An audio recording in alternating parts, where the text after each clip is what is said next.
All right. Welcome, everybody. Welcome to pre-show for Saturday Night Greyhawk. This is DM Galabond, and the music that you are hearing is the sound of Sirenscape.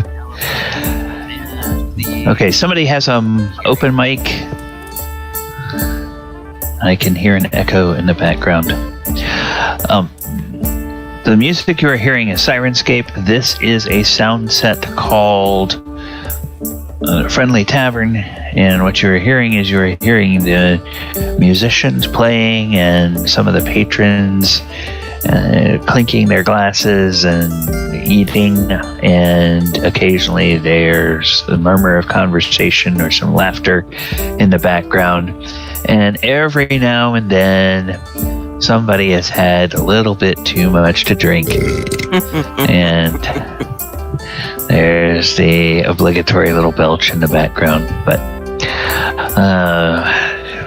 the players are all gathering in the Roll20 and on the Discord, and we will be starting at the bottom of the hour. Officially, we will be starting at the bottom of the hour. So players, while we're kind of getting ready, we're going to kind of ease into the session tonight. We'll do a recap at some point, but as we ease into this, did anybody have any questions from the post that I put up the other day about selling items and the fact that I remembered when reviewing the module that, oh yeah, while this is a village, the gold piece limit is a bit higher here, depending on who you sell to. And the gold piece limit of items you can find is a little bit higher here because of the presence of the former adventurers and all of the craftsmen that they have in town working on their little stronghold, which means that the trading post has a bunch of extra stuff, but because it is a little frontier town, you get the frontier town markup for the convenience of not having to go all the way into the big city to buy stuff.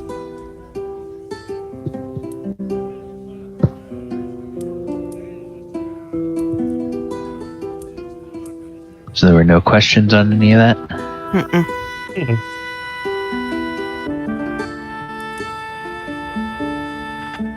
Okay. All right, and I think we have 3 of you guys now that are over the 10,000. I'm at level 4.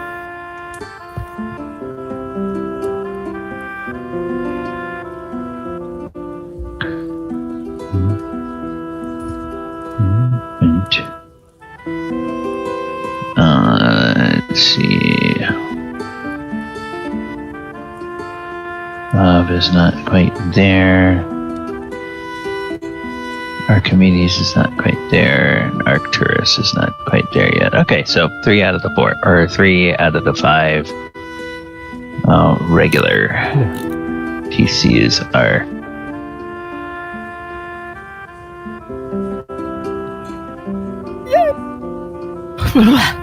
Sorry.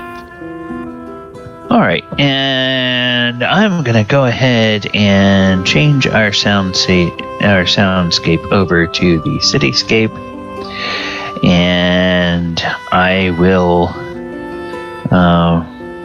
get us into the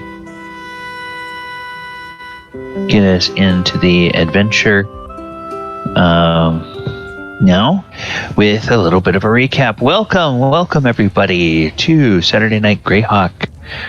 My name is DM Galabond, and joining me tonight are the players in Discord and on Roll20.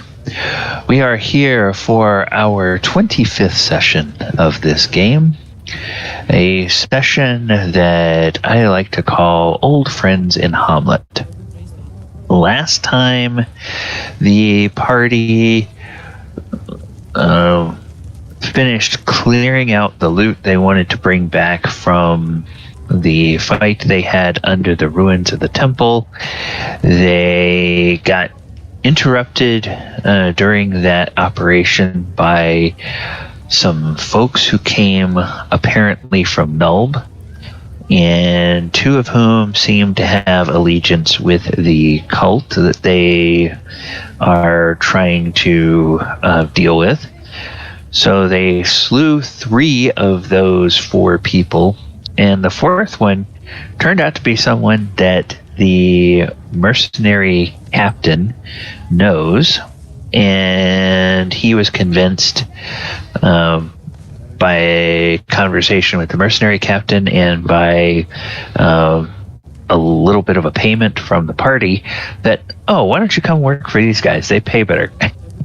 So he decided to join up, and I suppose he stayed, when you guys got back as far as the moat house, he probably stayed there with the rest of the mercenary group, doing whatever they are doing, helping out at the moat house. Party came back to Hommlet, and they went and talked to Father Rule over at the Church of St. Cuthbert, and Father Rule recommended to them a gentleman by the name of Brother Tuck. Brother Tuck, who is a specialist that has worked in the alchemy. Probably they wouldn't call it an alchemy lab, but has worked with their alchemists at the temple, brewing potions and doing those kinds of things. And he is going to be sent over to the Inn of the Welcome Wench to meet up with you guys. There's also a number of magic items that you all have realized are magical, but you don't know what they are yet. And if nobody in the party has identified, there are 2 places you can go within the town to get things identified. One would be said temple. The other one would be the tower where the retired adventurers Lord Rufus and his most excellent majestic Burne are living. So you can go to either one of them. I think when we left it, you guys were sort of back at the Inn of the Welcome Wench. So why don't we let you guys pick up there, and what are you guys doing while you are there?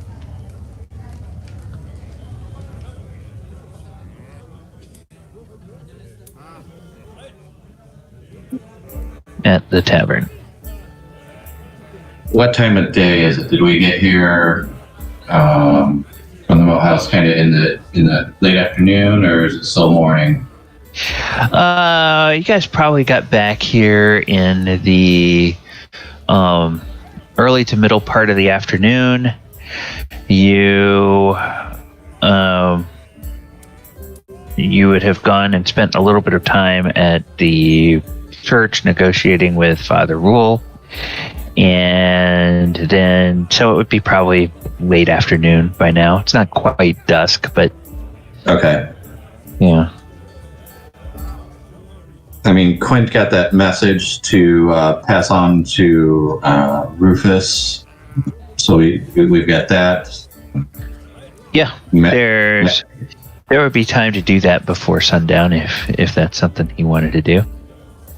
I mean, did anybody want to go with Quint to see those 2, deliver the message, and then if you got something you want identified, if maybe we had time to do that, or at least get them started on whatever they do to identify the stuff?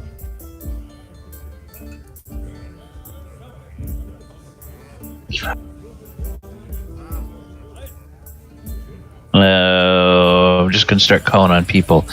Min, Everybody else is going to drink. do you want to go to...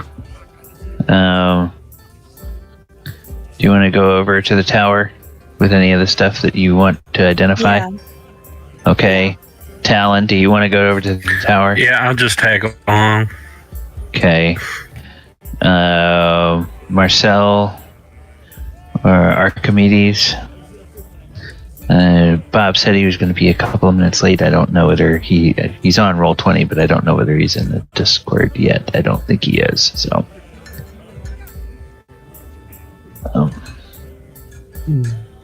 He's All right. in Discord, but he's not logged into the game on Discord yet. Okay. All right. So he's probably on Discord on his phone. All right. Then let's move this along. Let's get over to the tower here. And we'll just say that any of those of you who want to be here are here. Quint, you were looking for Lord Rufus, right? Correct. Okay, all right. So you talk to the two guards. By now they recognize you, and they send for Lord Rufus. And Lord Rufus comes up and says, "Ah, well, I see you all have returned. What did you think of Nulb?" We didn't make it to Null. We took a slight detour. And then he grins at you and he winks and he says, "Yes, I heard about that." Yeah, I met a friend of a friend in the woods. A little sprite fellow mentions I should talk to you about the blacksmith there in Null. Thought I might get along well with him. Oh yes. He doesn't use his real name in Nulb, but he is an old friend of mine and Burne's. We did some work with him back during our adventuring days. His name... The group that went to that tower with you guys the first time, or not? He was involved with that, yes. Okay. And he is a gentleman by the name of Otis. But just ask for the blacksmith if you make it to Nulb. He keeps a sharp eye on everything, and he has a couple of friends there that work in the village, but I would rather let him tell you about them when you get a chance to talk to him. He has, in addition to his several sprite friends, he also has a couple of owl friends, and one of them flew here with a message on the night after the sprite got back. So I've known about this for a couple of days now. I was expecting you all to return based on what the sprite told Otis. Okay. Well, the sprite was a welcome surprise there, and I said we appreciated his help with the little fun we had at that time. Yes. Well, and Otis speculates, and I would have to agree with him that it's going to be, I would suspect, within the next month. Unless you can arrange a powerful enough force to repel them, you're probably going to see some people that are loyal to the cult coming from places like Divers and Verbabonk that will come and try to retake that tower and try to fortify the defenses there. So if you'll have a small window of time, but you won't have a lot of time if you want to try to get in there and get out of there before those folk come around. Okay. We seem to be working on gathering an army, so we might be prepared. Yes, I don't remember if you told me before, but the sprite said something about gnolls with you? Yeah, we've had some Knoll allies for a while now. They've proven themselves quite handy. Interesting. And the sprite also mentioned Captain Burrell, a mercenary who is known to myself and Otis. We don't know him very well, but we have seen him around. He seems like a decent enough fellow. He seems to be. He's the type of sellsword you want on your side. The one who will fight for the most gold.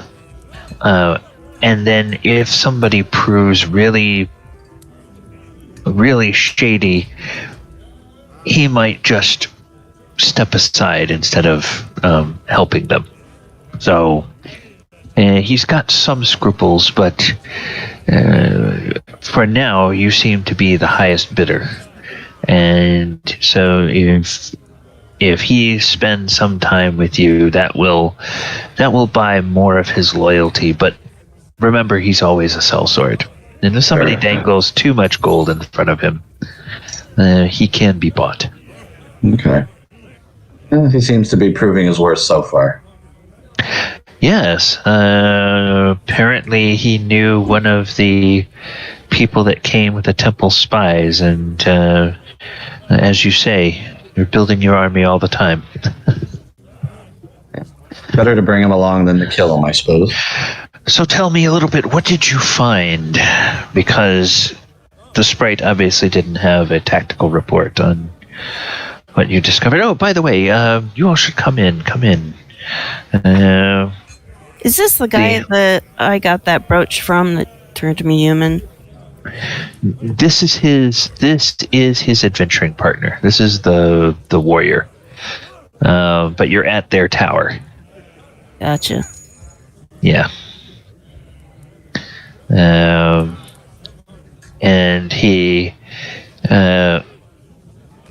looks at you, Min, and he says, "Yes, you come in too." Burne was... I know Burne told you to get out and not come back, but he was more disgusted with himself than he was with you. She still kind of looks at him like, I'm not so sure about this. Well, if you all found anything interesting there, Burne probably feels guilty enough that he might not charge you his usual fee for identifying something.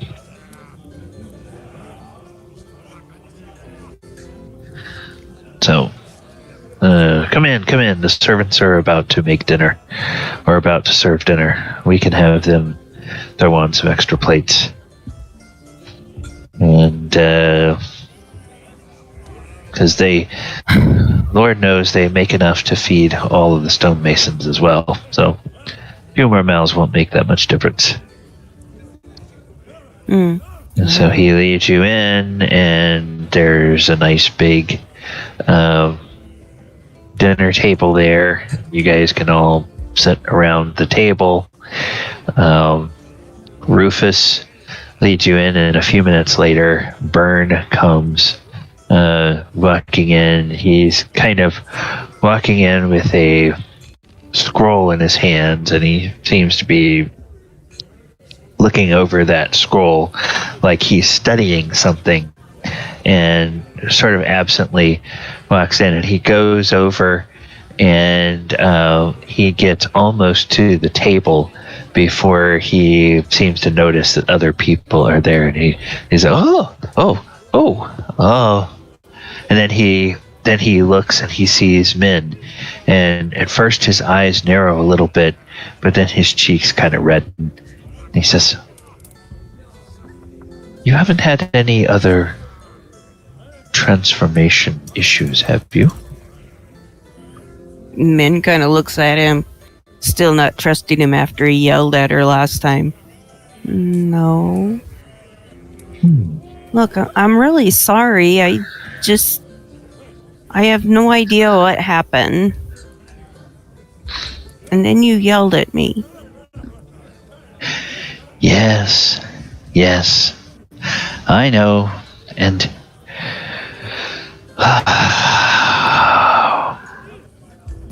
when you gonna put her back? He kind of steels himself and he says, "I'm sorry. I shouldn't have asked you to look at an item that I did not know its function. It was dangerous, and the fortunate thing is that you're all in one piece." Yeah. But I'm still not me. The way I was, But well, that's not your fault. Oh,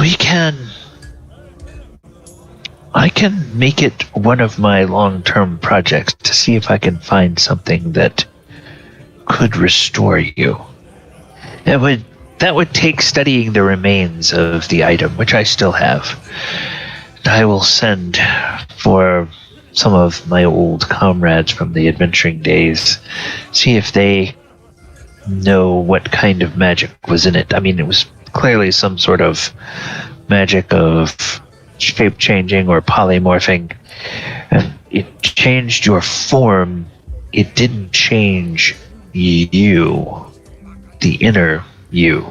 You're still you. You still remember everything. You still have your mind and your personality and all of that. You're just physically a different form. So it was something akin to a polymorph, but not a true polymorph. Which, when you polymorph a person into a frog, they no longer remember they were a person. They just think they are a frog. They have all of the qualities of a frog. So it wasn't that.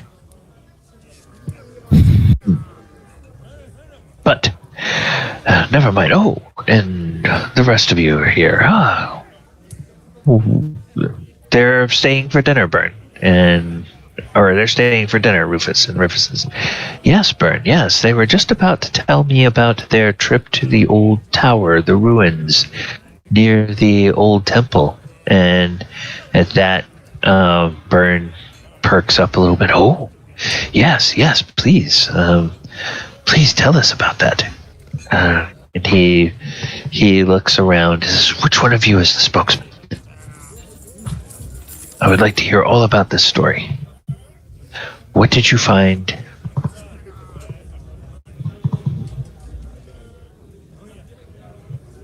And they look Archimedes is a storyteller. They say, "Yeah, but it would be more in song and probably not as accurate as somebody tells it the way it actually happens. I'll tend to elaborate more on my activities than I would on the whole party and what actually happened. So okay. I think it's best that somebody else go ahead and explain exactly what they found and what they sensed. I don't think, out of character, I don't think Archimedes felt anything with the artifact, right? No, and that was too much. Or Arcturus and somebody else. So yeah. But Rufus was interested in hearing about everything from the time you guys got to the tower and whatnot. So, does somebody We just say somebody tells him about your adventures. Okay. All right. So as you start talking about the tower, you get through that, and then he stops you and he says, "Now, how many people would you estimate were in the tower? How many defenders did they have?" It was a good 20, right? That's pretty close. Plus the cackling crows that suddenly got large, got down to us. Yes. That's interesting that they have some sort of, it seems like they have some sort of illusion magic on that tower that makes those ravens appear a different size.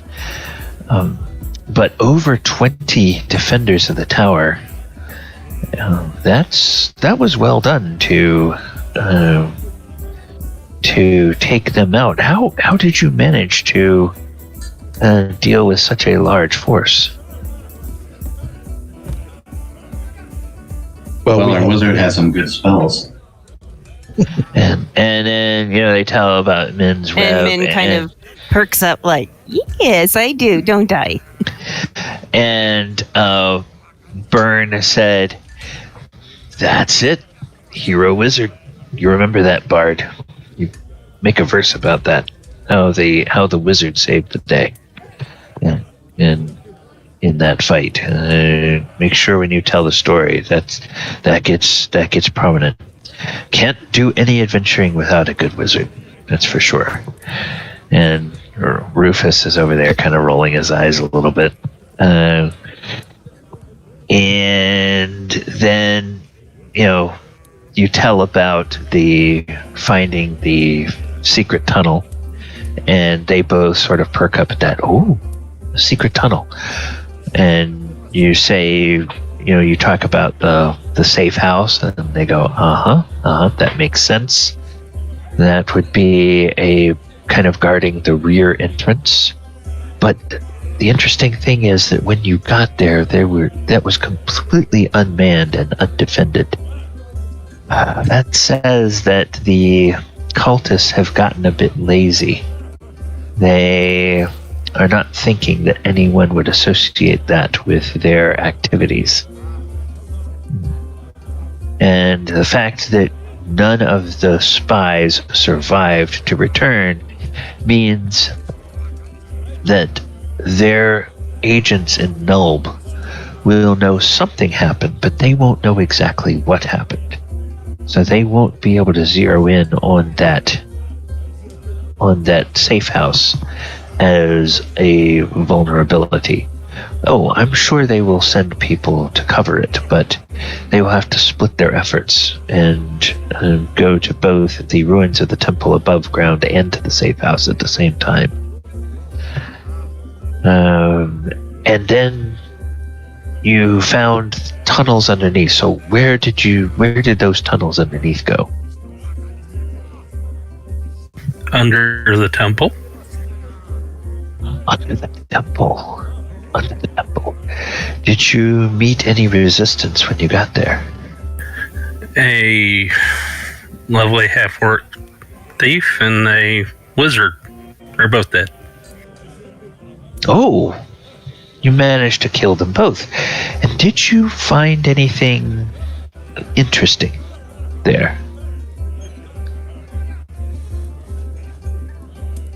And Burne says, yes. Did you find anything that I could help you identify? Or when we fought at the temple before, and we fought in the ruins there, we discovered that from within the temple there are a couple of areas with stairs leading down, and those stairs down go into a dungeon complex. Now, those we sealed up in the same way that the doors of the temple structure are sealed. And we thought that would possibly prevent anyone from getting in there, but apparently there was a side entrance that we did not know about. So this is good. This is good. Again, did you find anything of interest? We did find an altar to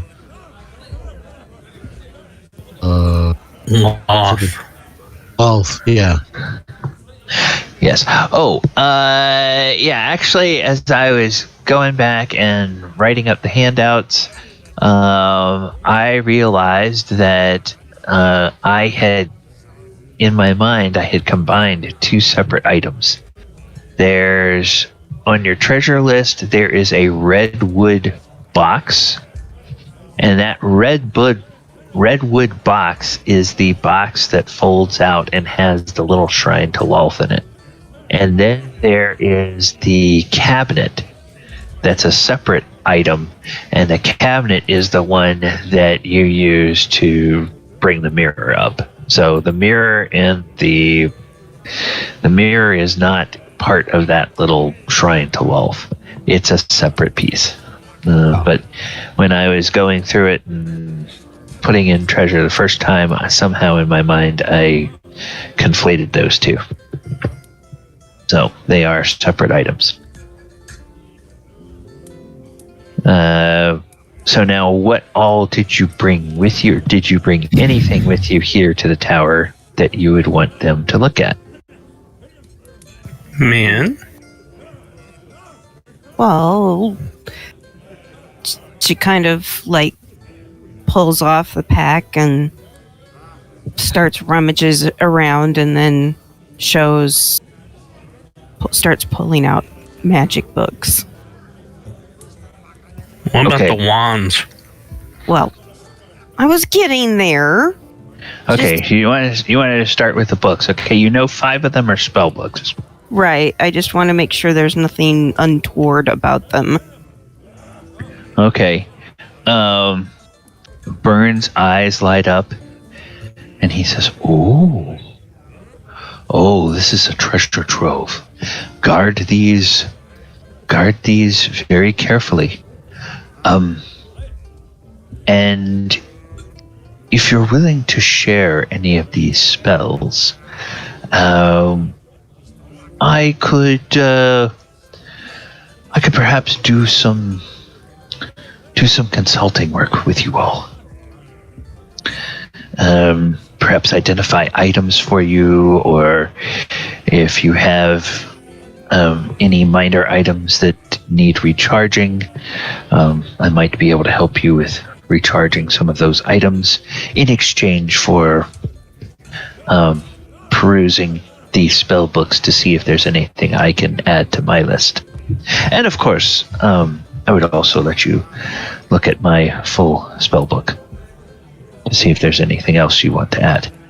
She kind of tilts her head a little bit and then goes, "Well, we do have some things that need to be identified, so if I let you look through these, you'll identify them, yes?" Oh, yes, for the access to these 5 spell books. And he's kind of looking through them, and a couple of them, ooh, this was not a very nice wizard. Ooh, no, that's not very nice at all. Powerful, but not very nice. And he goes, okay. Yes, definitely this is something that came from someone in the cult of Rufus. So they've done a good job. They've eliminated 2 seemingly fairly well-connected members of the cult. All right, and he rubs his hands. He says, show me what you have to identify. So she then pulls out her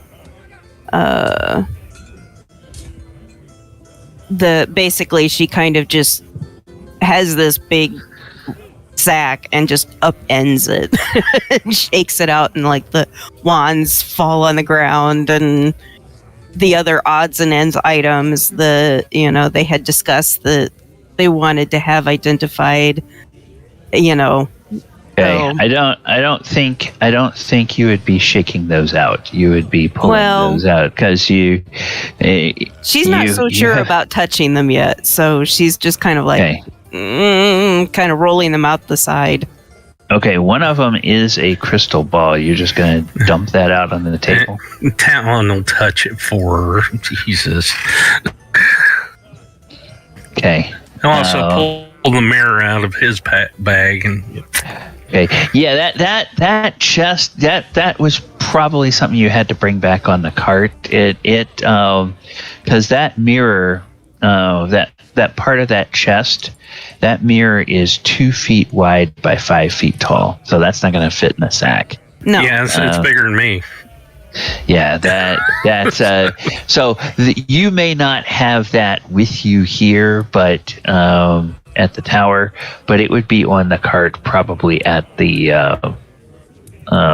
in the stables at the welcome wench, and you could he could come over at some time and look at that. Yeah. So that's not an issue. All right, so you give him the assortment of wands. Mm-hmm. And he takes those. He looks at those and he says, "Well, these are curious." How so? And he begins playing with them and he says, "Yes. Have you heard of a chap named Nistel?" No. All right, well, Nistel is a bit of a prankster. He is he's both a prankster and he's very paranoid about his stuff getting stolen. Nistel has lent his name to a spell called Nistel's Magic Aura. You take a common everyday item and you put an aura that makes it appear magical. But it is nothing but a normal everyday item that has an aura of magic around it. All these wands that you have here in this bundle, Mm-hmm. those are all just normal little mundane wands that have a magical aura. They don't do a blasted thing. Well, that's kind of stupid. So he's a con artist. Well, I don't know if you recall. Do you recall, were these things that were kind of relatively obvious and easy to find? If they were, it might have been something the wizard had as a decoy to try to get people to steal that instead of rifling through and finding his true treasures. And he taps those, or he points to those spell books that you have back now, and he says, obviously you foiled him. You found his real cachet, because those would have been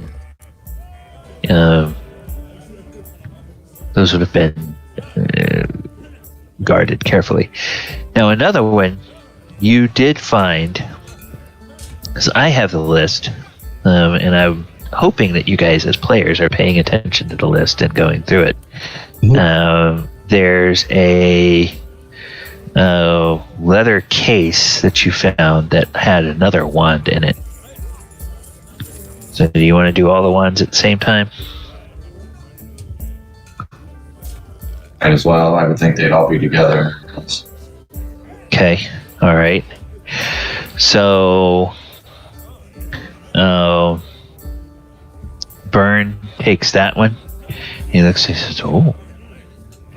And then he closes his eyes and chants the magic words, and he runs his fingers along it, and then his eyes spring open, and he says, "Oh, this. This is very nice indeed.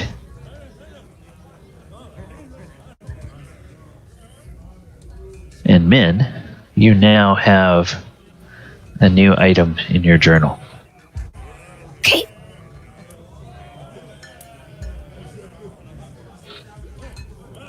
Oh my goodness. He says this is none other than a wand of wonder. God, it's the most gaudiest, awful looking thing. He says, now, this is a very powerful and yet a very unpredictable device. You use it and you have no idea what is going to happen until it actually happens. I can tell you that this device currently has 50 charges. So it has 50 uses. After those 50 uses, it will need to be recharged.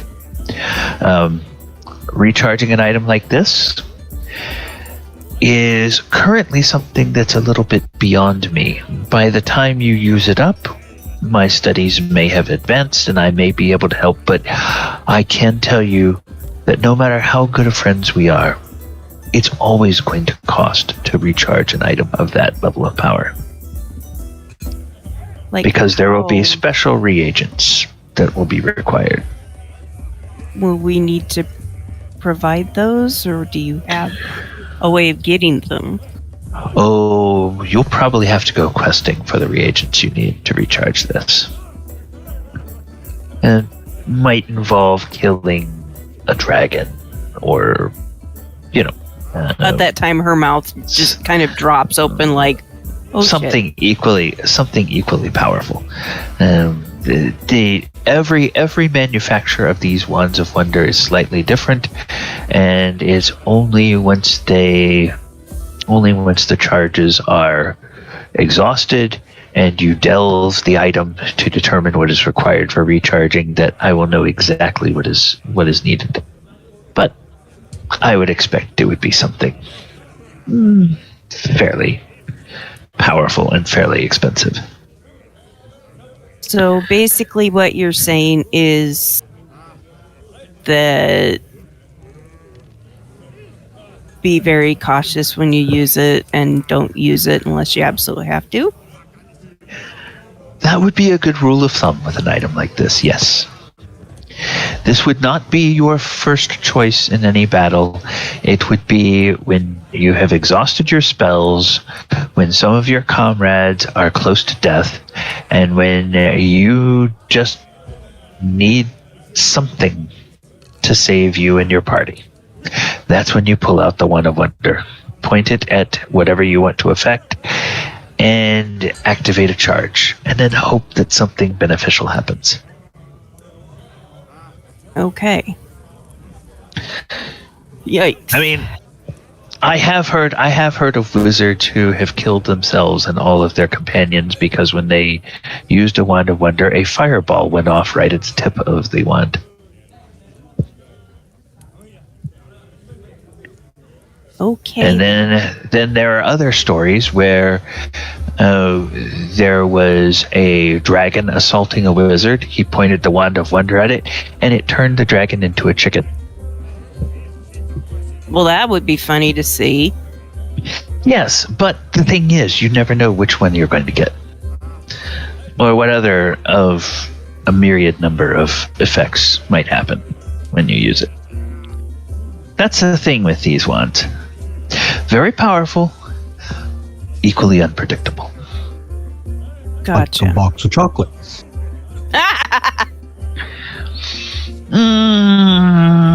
Not exactly, Master Bard, because most of the time a box of chocolates won't kill you. Box of poison chocolates? Depends on who gives Crunchy you the frogs. box of chocolates. How about let's say a box of chocolates where some will kill you, some will heal you, some will give you the strength of a titan, and some might turn you into an earthworm. It's a wand of hope. Hope I get something good. Ah, that's a good way of putting it. Yes. Yes. The rest of you, if you ever see her pull this out, try to get away. The good thing is most of the effects have a limited radius, and usually the radius is where she's pointing it. So just step to the side and don't get in front of her. Such a nice man. Well, it's what all of my adventuring companions would do if I ever had one of these. They would know, stay the hell out of the way. All right, well, that's a wonderful item. Are there more items that you discovered? Yes. Okay, so Min, where's your list? You've got. I ate it.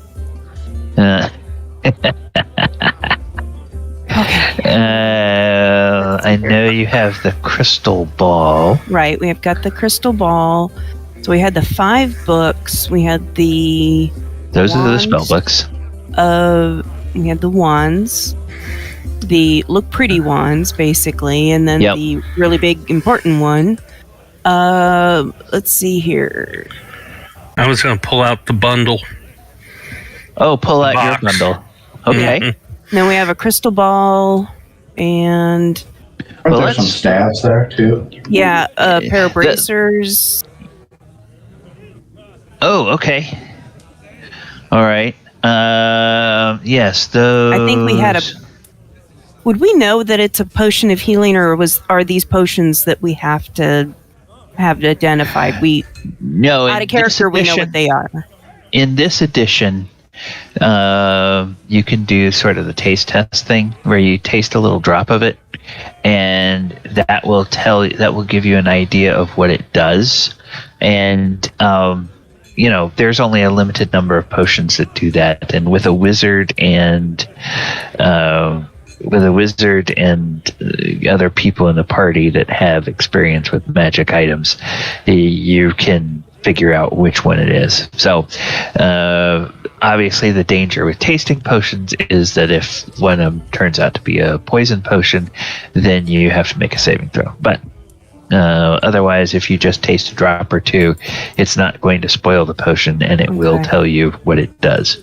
So I gave you the names of all those, presuming that you did the little, either dip your finger in it or taste a little drop of it. You figured out what they were. Okay. So I hand him the crystal ball, and I said, Okay. I think this is the last thing I had, but she kind of points to the others and goes, they've got something they wanted. Add those, but let's do the bundle that Talon had now. You pull out this bundle and you start to unwrap it, and they look at you and they're like, it's an iron box. Why is it in the... And there's a look that passes between Rufus and Burne, and Rufus says, Burne, are you willing to identify it? He says, yes. And then he looks at all of you, and he looks at Rufus. He says, Rufus says, right, got it. And so then he...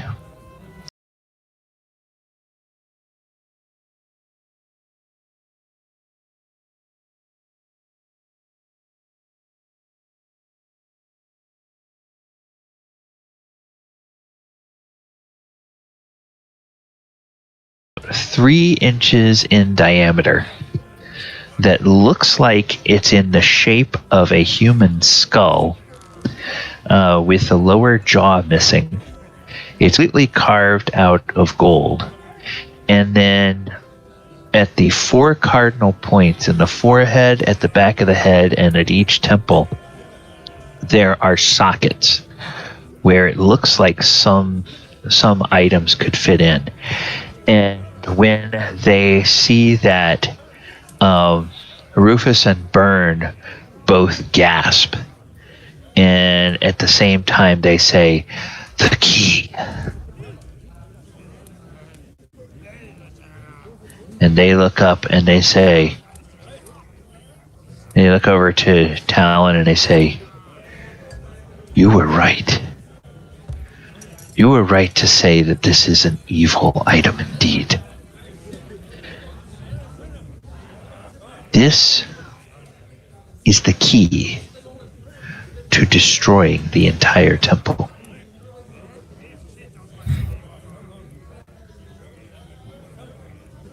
It looks incomplete. Yes. Yes, it is incomplete. There are 4 items you need to find. 4 gems.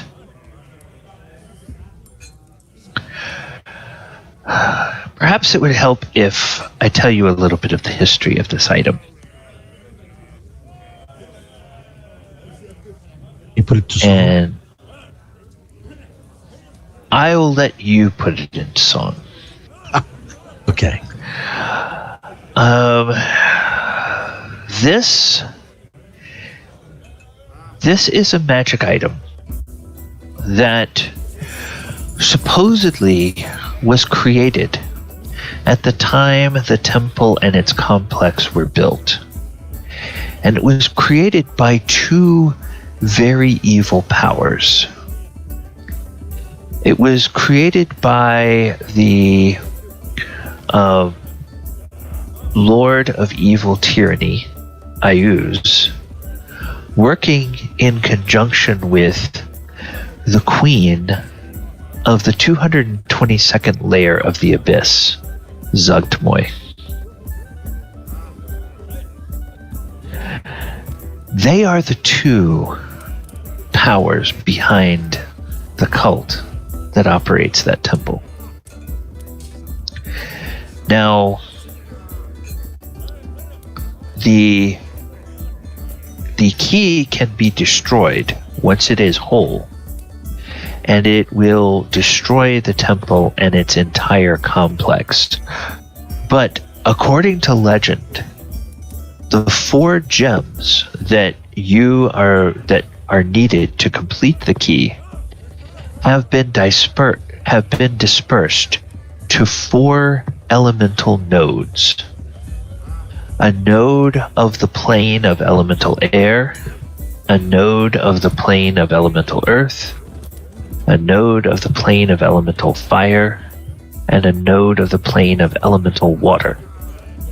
Those nodes are somewhere underneath the dungeon complex that is beneath the temple. You must travel to each of those nodes. You must find each of these gems. You must bring these gems back, and you must reassemble the key. And then you must go to an area rumored to be part of the dungeon complex, an area that is called the Throne of Zugtmoy. You must go there and destroy the key. When you do, you will destroy the entire temple, and you will banish Zugtmoy back to the Abyss for 100 years.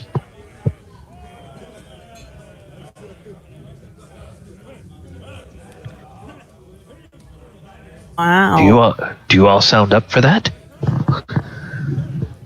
Where do we sign on the dotted line? Oh. Oh, Mr. Bard, you accomplish this, there will be many stories and songs you will be able to tell about it. I will be more than famous. I will be infamous.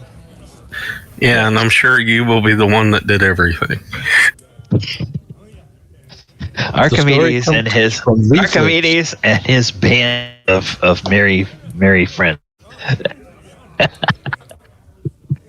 Blech. Archimedes and his crazy five. Yeah, he Crazy eight. yeah, he says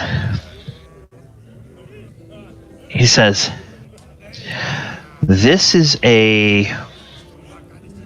an item that you should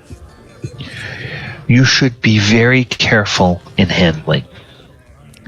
There are many rumors about this item. I do not know how many of them are true, but we do have it on good authority from a number of priests of Saint Cuthbert who have the gift of prophecy that this is in fact the key to destroying the temple.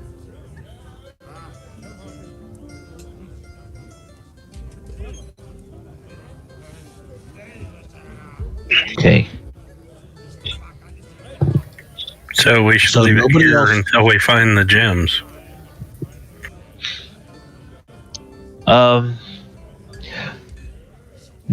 This needs to be kept in a secure place because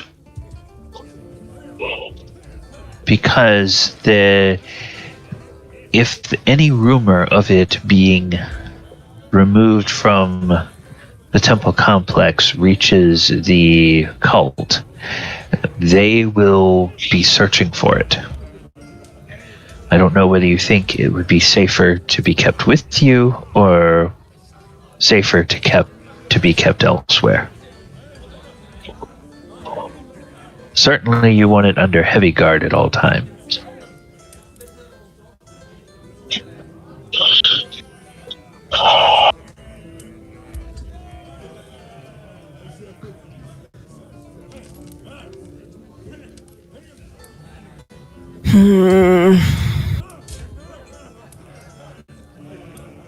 So, that is not a decision you have to make today, but just keep that in mind. Now that you know what this is, you will. We can do that. And Talon, I'm putting that lovely item in your journal.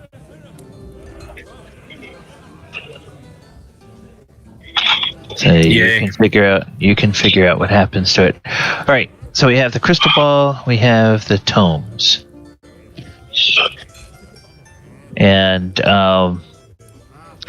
Burne looks at that iron box. He closes the lid and slides it back over to Talon. He says, "It's safe to handle the box, but keep the box closed. You probably don't want to handle the actual orb any more than you have to until it's time to destroy it." All right. Well, do you have the ability to protect it? Not with an incomplete tower, we don't. No. We do intend to have a treasure vault constructed in the most secure part of our keep. Once the keep is finished, that would be probably the most secure place in Hommlet to keep it. And obviously, we would offer to keep it there for you if you are still going. But I think with the timetable we're on with this, we're going to have more problems with the cult if we wait until we finish this keep. I think your best chance of getting those gems is to go back into the temple as quickly as you can. Go back into those dungeons as quickly as possible.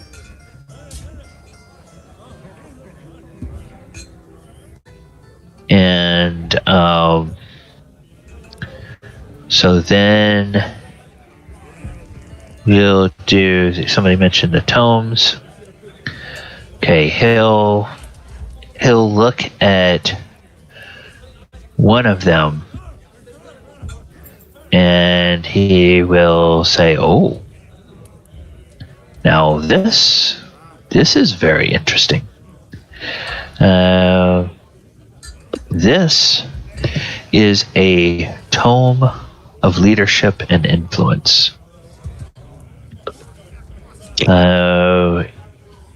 This can only be used by one person. I would offer to give you its true value, because I would not mind having it myself, but I will tell you what it does. One person can spend 48 hours over the course of 6 days reading this tome. The information in the tome will mystically and magically be embedded into your mind. At the end of the 6 days, you must undertake a month of mental exercises. And at the end of that month of those mental exercises, you will find yourself a more charismatic leader of people. Out of game, what it does is you do all this rigmarole and it permanently raises your charisma by 1. Already thought of that. So that is what this is. Now, when he talks about the purchasing it from you, let me see.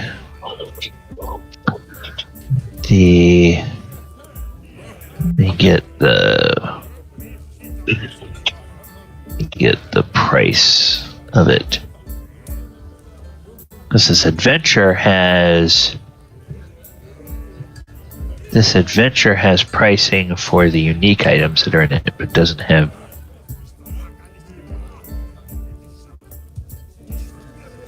Right. Oh, whoops. Wrong book.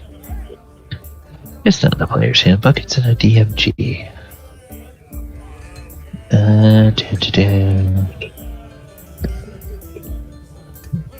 Okay. All right.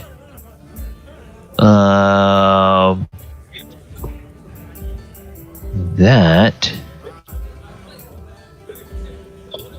Okay, what's the?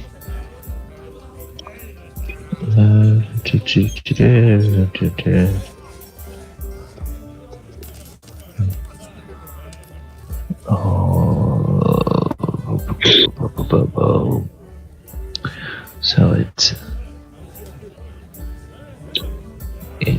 that.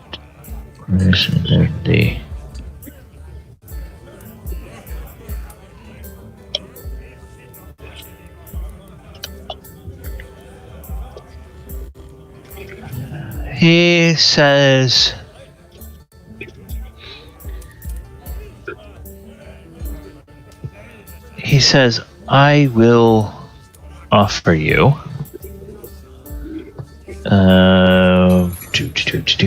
come on, dummy.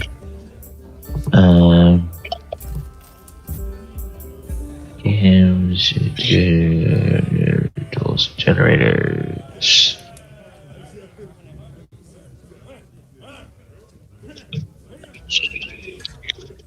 Come on.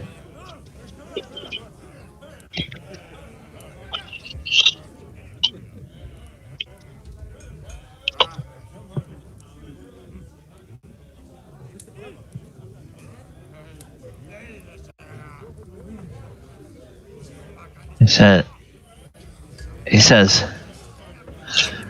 I will offer you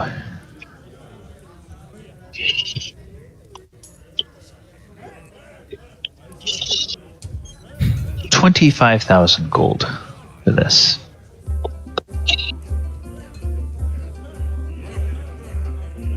Sold. It's yours. I agree. I agree. Same.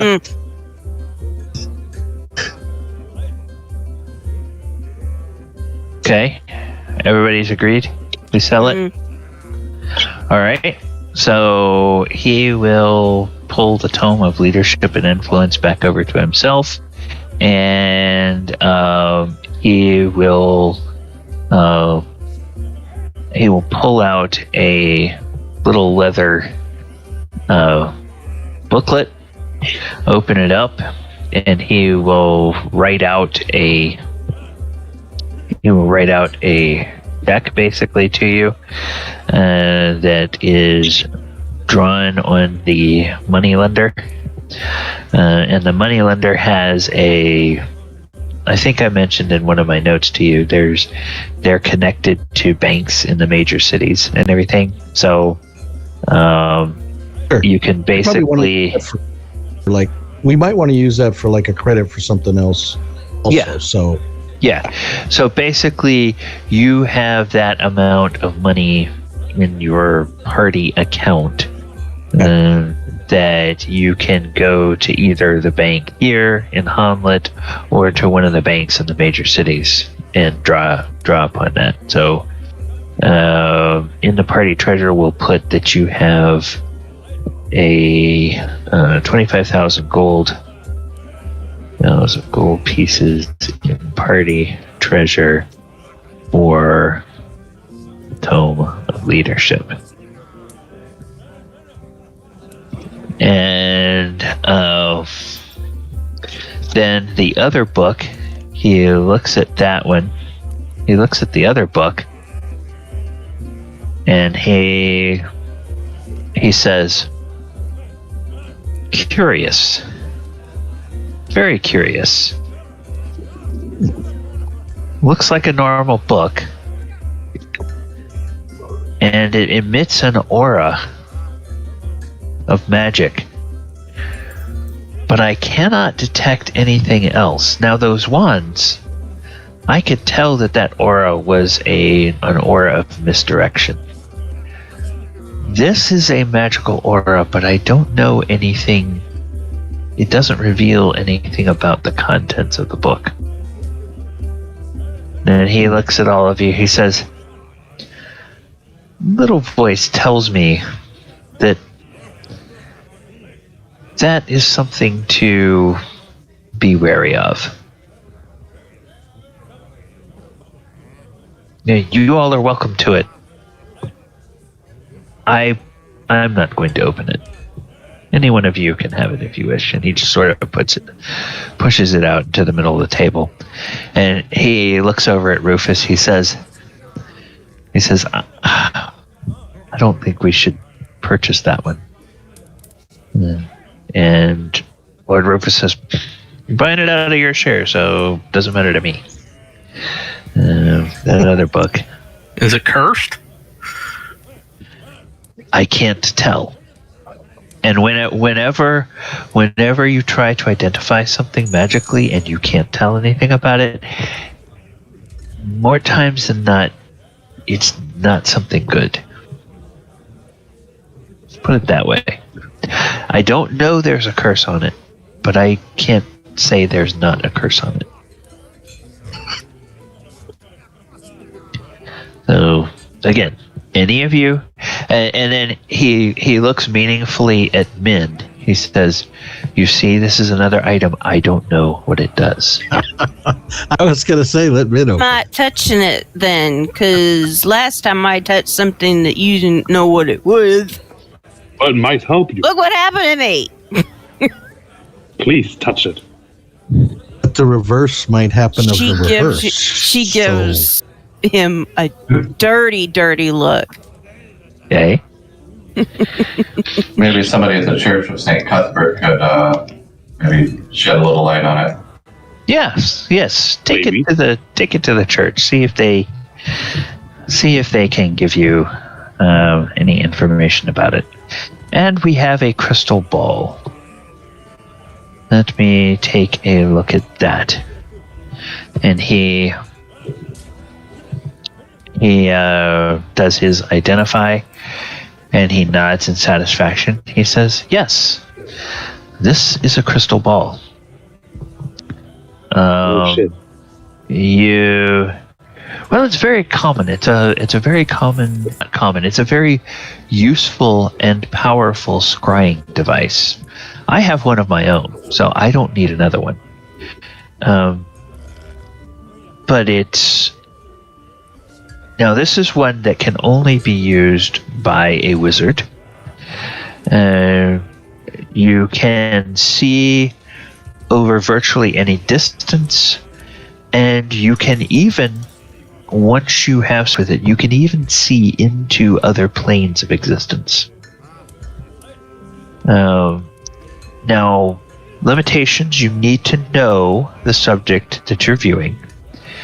This can be, and it doesn't have to be a person, it can be a place, but you have to know the place or know the person that you are viewing.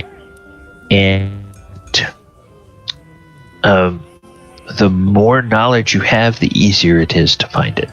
So, for instance, Min.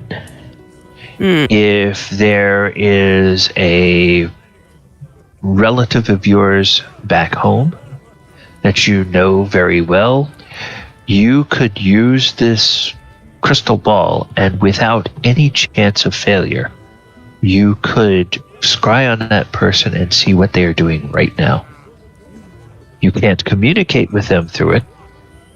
They can't hear you, but you can see what is happening. Gotcha. Can you see another world? If you have enough familiarity with it, you can. Yes. Do you have to be a wizard? In order to use it, yes, you must be trained in the arts of wizardry.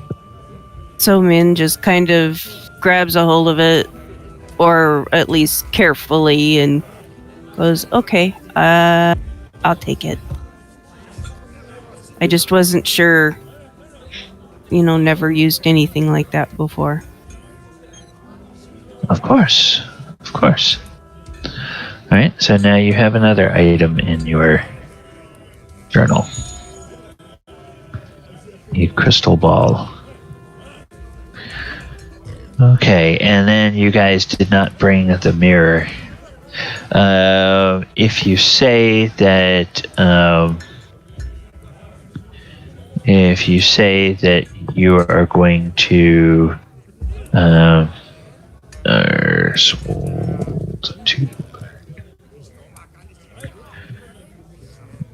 if you say that you're going to have Burne come over at some point and look at it, he will go over now. We'll just cover that now. Okay. And he will say, Oh,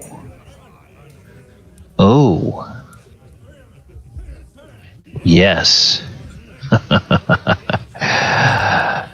This is a very nice item. First of all, the dimensions of this item: it's a mirror that is 5 feet tall, 2 feet wide. It says this is a mental prowess, or a mirror of mental prowess. And there are 4 command words. And whoever gets this can decide what those 4 command words are. The first command word will allow you to read the thoughts of any creature that is reflected in the mirror, even if that creature doesn't speak the same language as you. So if you're in a room where this is, you and another person are in that room, if you can see that person in the mirror, you can read their thoughts with that command. You can use it as a scrying device. You can scry like a crystal ball, except that it allows you to hear what is happening. The crystal ball only allows you to see. This mirror will allow you to hear what you are seeing as well. And again, if you are familiar with another plane of existence, you can view into other planes. Another very interesting feature about this, you note the size. You note how large this is. With a third command word, you can actually open a portal to a place that you are looking at. It's an invisible portal from the other side, but you can see into that portal. You can step through the mirror into that other place. And that portal will remain in the same place, invisible, until you come back and step back through. So that is a useful means of traveling great distances in a very short period of time. Once you get to know places in other cities, perhaps if you buy, let's say, a cottage in Verbabonk or a house in Greyhawk or something like that, you can set this up. You can make a portal to a closet in that house, and then anytime you want to be in one of those cities, you just open that portal, step through, and then when you're finished with your business there, you go back, get back in the closet, and come back through the portal, and you're back wherever the mirror is. It's a very handy type of device like that. And then, last but not least, once per week, you can ask one short question about a creature you can see in the mirror. And the mirror will give you a true answer to the best of the magic's ability. It is not an omniscient thing. It does not know all things. But it knows a surprising amount.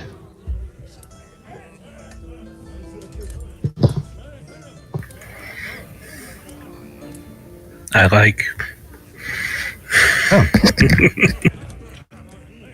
So. They function as a regular mirror too? I mean, so I can look at myself? Yes. Okay, perfect. And No, I'm I'm sure.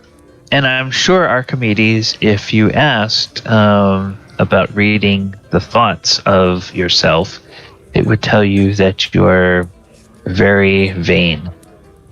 Ah. Well, you ain't got to be a mind reader to know that. What? I would like to use it to view my home. Or so vain. That reminds me of a song. Please no. Yours is preaching and you're singing. There's never any peace in this group. So yes, that is what this does. If now we could actually set it up from here to the moat house. We'd just be able to step out, or to wherever else that we set up. You could, and now several things about it. In this edition, magic items don't require attunement. Some of them do require a class restriction. The Mirror of Mental Prowess doesn't seem to have that class restriction. You have to know the command words for it, and so I'm gonna say somebody in the party would be the custodian of this, but then at that person's pleasure, we could basically make the information available to everybody so that anybody in the party would know, or anybody that person tells in the party would know what the command word is, and could use one or more of the functions of the mirror. But yes, to your point, right now, if you take if you take up residence at the Inn of the Welcome Wench or some other place in Hommlet, and you set this up in that room, you could then scry on the moat house and scry on a specific area of the moat house and create a portal there so that you could just step through between Hommlet and the moat house. And then when you move the mirror, when you guys get the moat house built to a certain point that you're ready to take up residence there, you can then move the mirror over there and you can use it from that location. Cool. So, who would like to kind of be the custodian? I'll do it. Is that okay with everybody? Mm-hmm. Yeah, that's fine. Not against it. All right. So, So what do you say they were against it? no, I Not think somebody against said they are not against it. Or not against Right. it? Okay. So, Talon, you have that in your journal. When you get a chance, just send me a message with the 4 command words, and I will add that to the notes. And then we can share that information with the others as you see fit. So. That way we'll have that information there. All right. So I think that was all of the magic items that you needed to have identified. The only one currently you don't know about is that one book. Actually, Yeah. Quint's got, Quint and Archimedes have these arrows we've been carrying around a while that have a reddish aura. So if Master Burne isn't too tired from all this other stuff, you've still got some energy to look at these for us. That would be appreciated. Certainly, I think we could do that. Let's see. Second edition.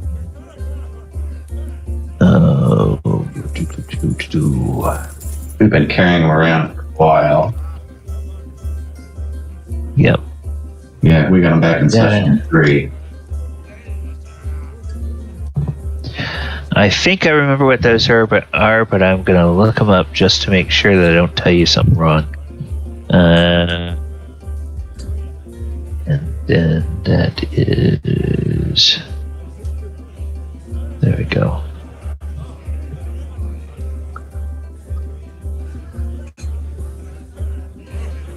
Okay.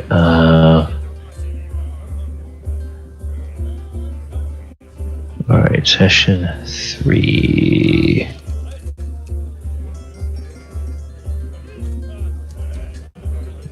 Okay.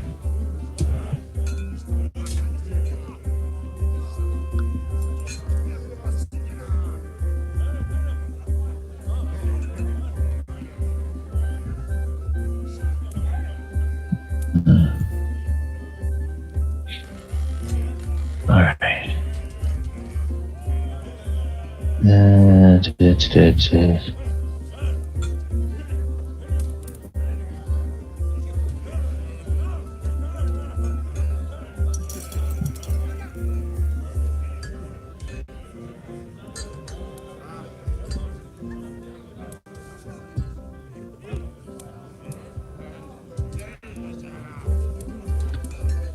Okay, come on.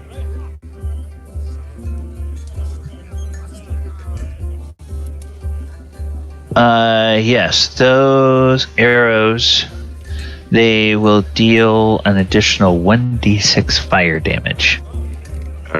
Thank you. So let me go put that on the treasure sheet.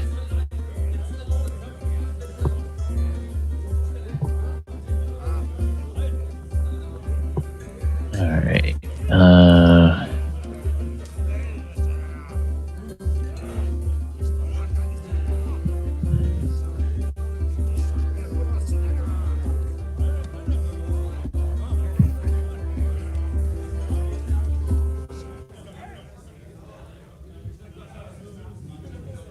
Okay, yes. Is deal additional 1d6 fire damage along with normal damage.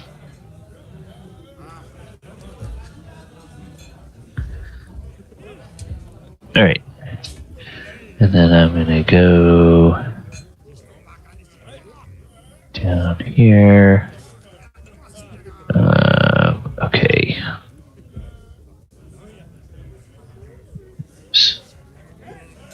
We're gonna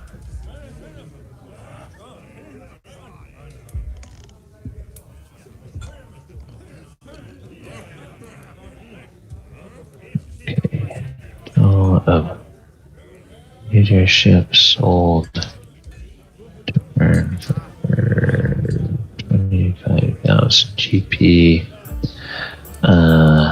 Unknown tome. Not yet opened.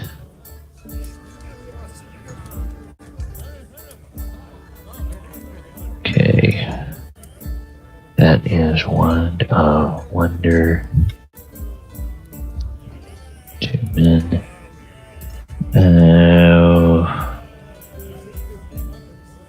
Crystal ball. Crystal ball. And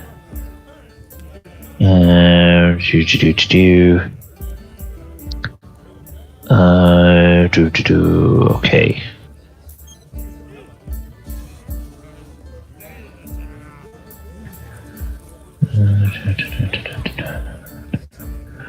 Okay, yes. Mirror of mental prowess to Talon, and then the orb of gold death.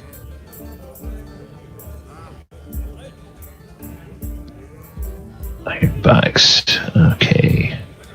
Orb of golden death. Talon. Alright. There we go. Alright, so they're all very impressed with you. And did you guys decide Quint had put that list up. I hope everybody had a chance to look at it. There was no didn't seem to be much of an argument about it.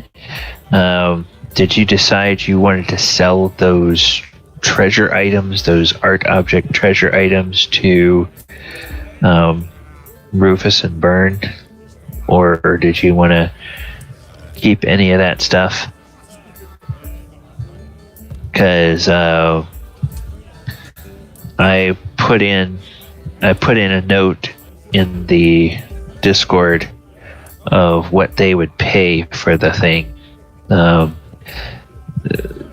value that Quint had put in his message is the appraised value, and the way D&D works is merchants in a city will give you 50% of the appraised value if you sell it to them, because then they're going to turn around and sell it and try to make a profit. Rufus and Burne, they are going to use the items themselves, so they will give you 75% of the appraised value, because they know that's more than merchants will give you, but they still get a discount on it. I'm fine with selling it to Rufus and Burne. Anybody It's else? just easier. I think that We have makes to keep the sense. best pieces back for ourselves to put around our own little. Well, slice of heaven. if then that means you're going to have a discussion about what those pieces are. So as a party, you guys can do that, but then you need to finalize that and figure out what you're selling and what you're keeping. We can do that through the week. Yeah. Okay. All right. So that's fine. Just we won't add those figures to the treasure yet. You guys are going to be. Do we know what the reddish box of complex opening was? Yes, that's the one that I said I conflated that. That's the one that's the shrine to Lolf. Okay. Yeah, that's getting Yeah. sold. And without our tourists around. Okay. Yeah. No, I don't think I had that on my list. You know, Okay. He had a box, yeah, but he added the that's what with the shrine thing, Yeah. because that's what I had. Okay. Yeah. Yeah. Now Rufus and Burne will not buy that. So that if you want to sell that, you will have to take that somewhere to try to sell it, because they don't want anything to do with a shrine of Lolf or a statuette of Lolf. It's just art.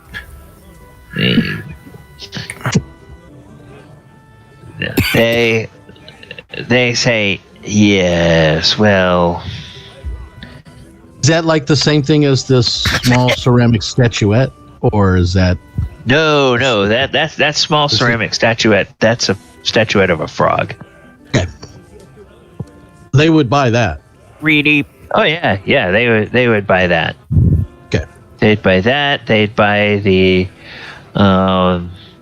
electrum candlestick or odd candlestick holder thing. They'll buy all of that other stuff. But now somebody has mentioned at the 11th hour, oh, well, maybe there's stuff we want to keep. So that's, like I said, that's you guys actively discussing those items during the week and making a decision and paring down that list. So I'm not going to get in the middle of that. I'll let you all And the handle crystal that. ball was just the crystal ball was just a crystal ball. The crystal ball is a magic item that Min has. It's a scrying device. It's a scrying device. Okay. Yeah. And That requires a wizard to use. right. And it kind of resembles that of the mirror. The mirror is kind of a scrying deal. The mirror is a scrying deal. And a portal use. And then a portal. And a portal. Yeah. The crystal ball allows you to see. The mirror allows you to see and hear and travel. Okay. And know the thoughts of people in there. So the mirror is like a super crystal ball. It will give you more information than the normal crystal ball will.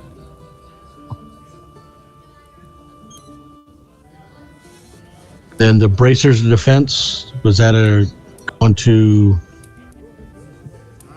Oh, Yeah, bracers of defense is a standard item. I don't know if you guys don't know exactly what it does. I can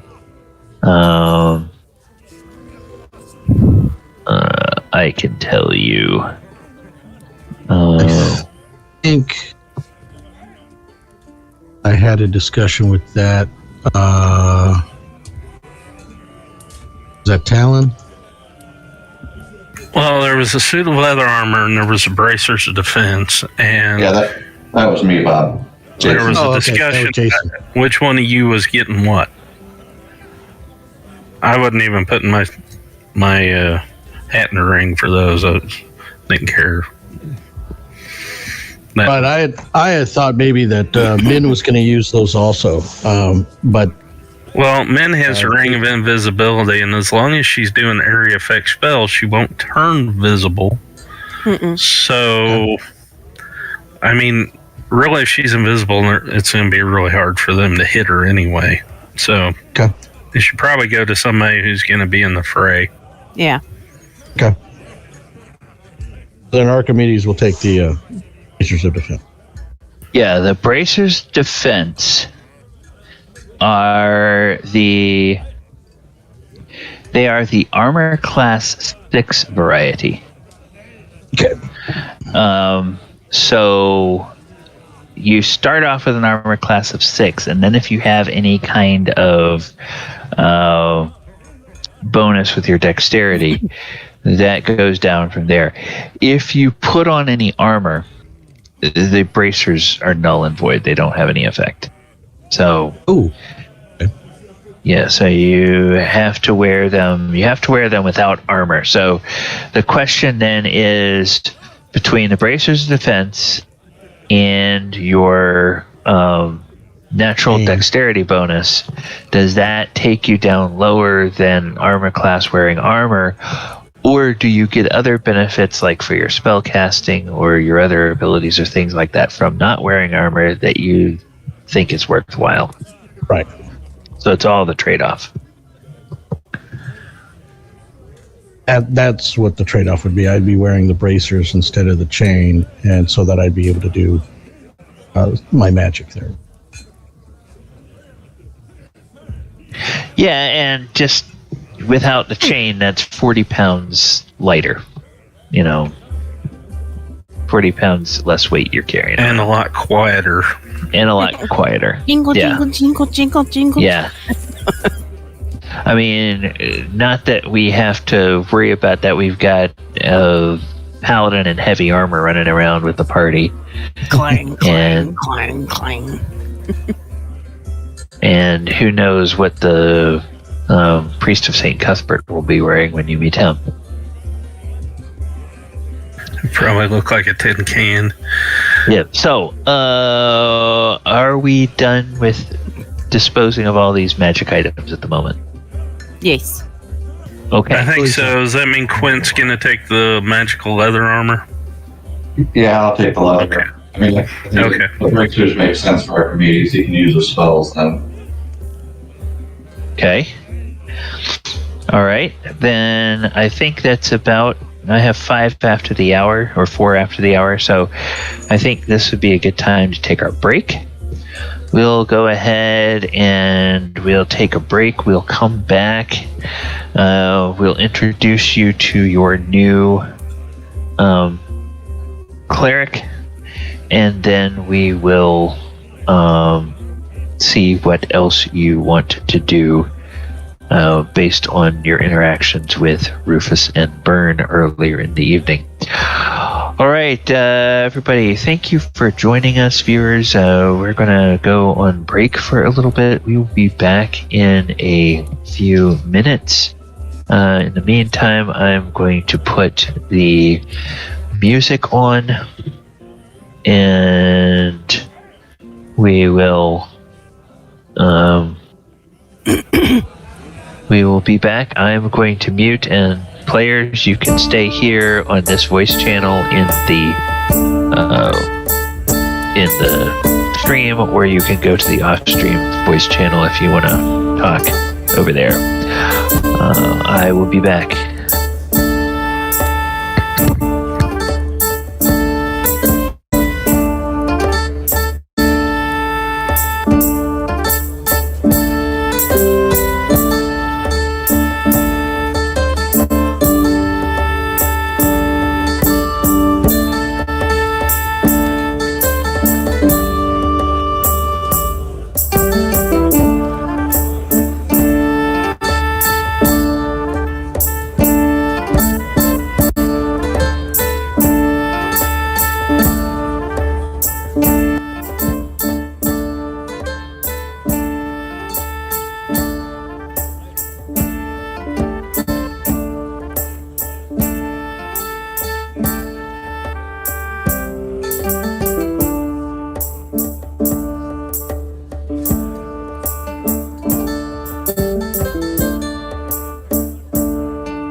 ahead and bring the music down. Get us back over to our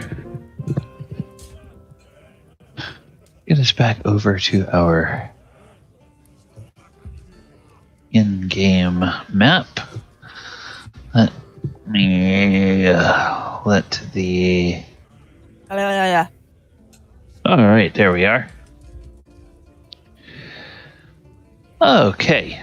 Alright, so you guys have figured out who has which potions. That's good. Hopefully you can put those on your treasure sheets, and if somebody can update the in-game treasure sheet, I think you guys all have edit access to that, if I set it up correctly.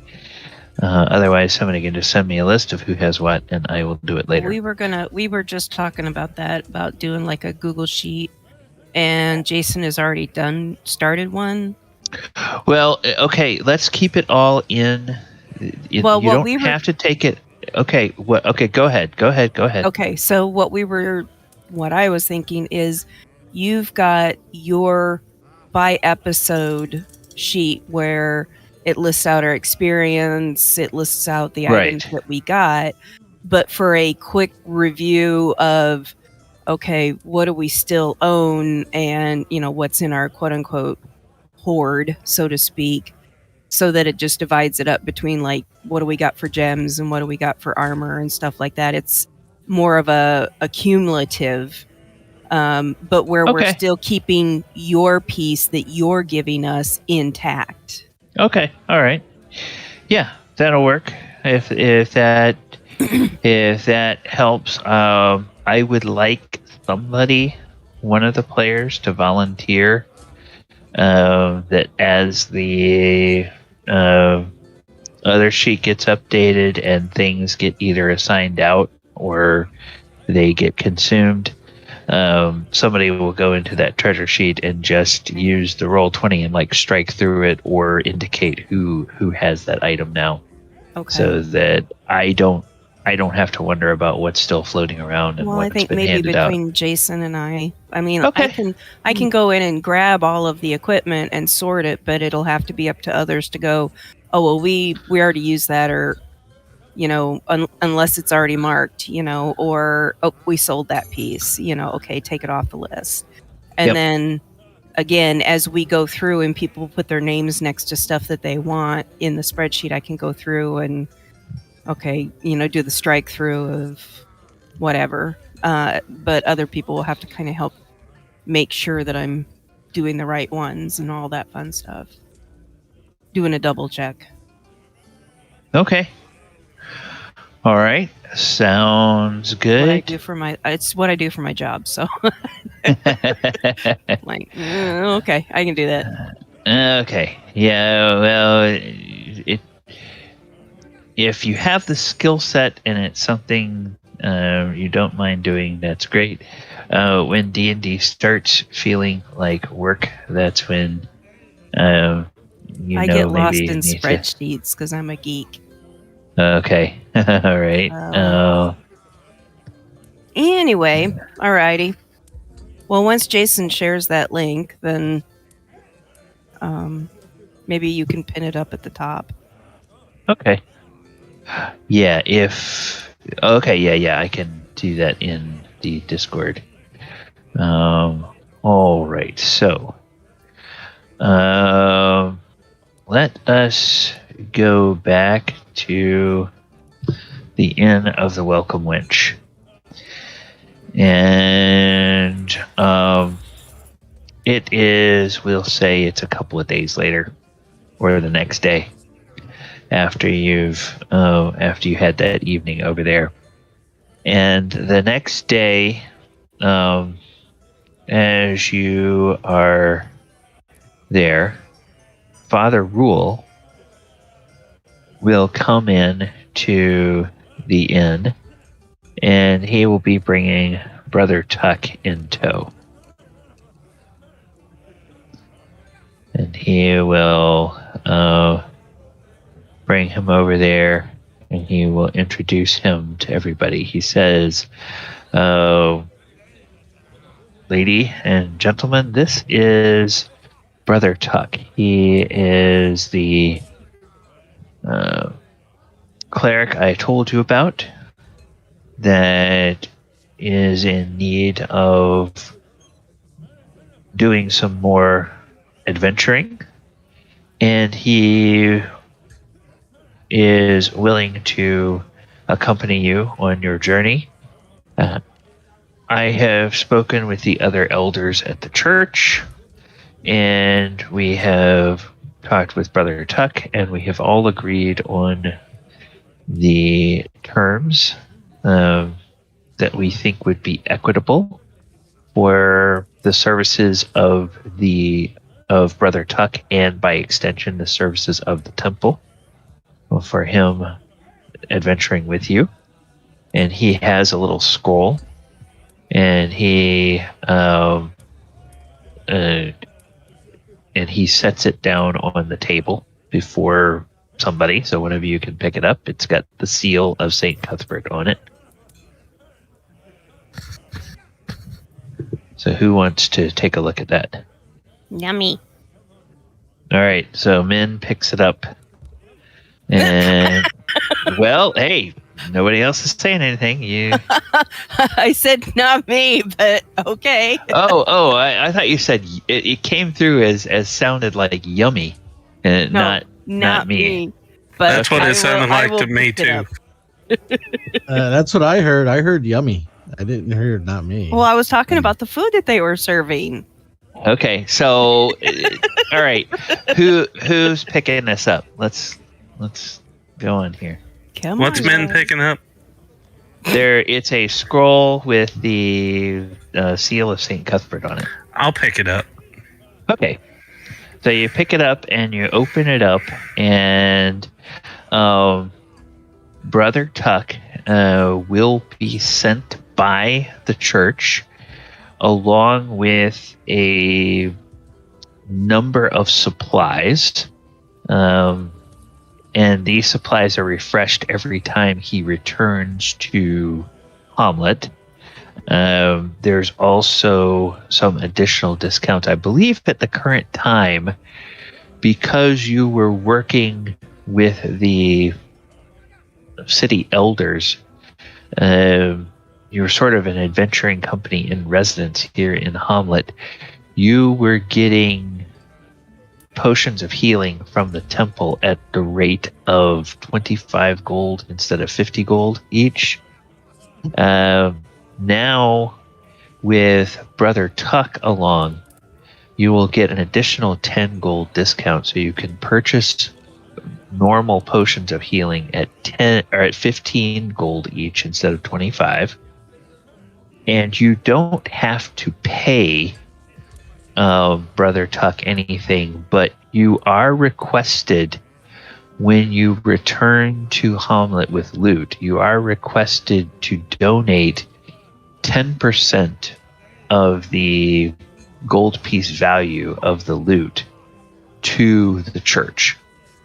And then the church will pay and supply Brother Tuck out of that, and that gold will also be there for any additional services that you all may require. For example, should one of you unfortunately get killed, that gold may cover the cost of a resurrection or something of that nature. So you are making an investment sort of in the long-term benefit of the party for a mere 1/10 of the treasure, and you don't have to split treasure with Brother Tuck. There is some other information down there about magic items and such. If you give Brother Tuck a magic item, you need to be very clear if it's a permanent magic item, like, let's say, a ring or a wand or a piece of armor or weapon or something like that. If you give something to Brother Tuck like that, you need to make it very clear, is this a gift to him that now he owns, or is this something that the party is loaning him while he is working with them? The exception to that is if you give him an expendable item, like you give him a potion, you give him a clerical scroll, you give him something like that, that's considered just a gift to him, and the implication is he would then use that for the benefit of the party. So and in terms of the supplies that he has, the church will give him to carry with him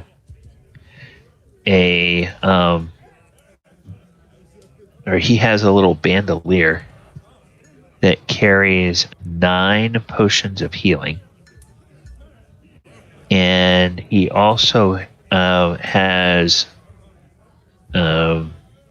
proficiency and skills with healing and herbalism, and he has enough materials to use his healing and herbalism checks 10 times,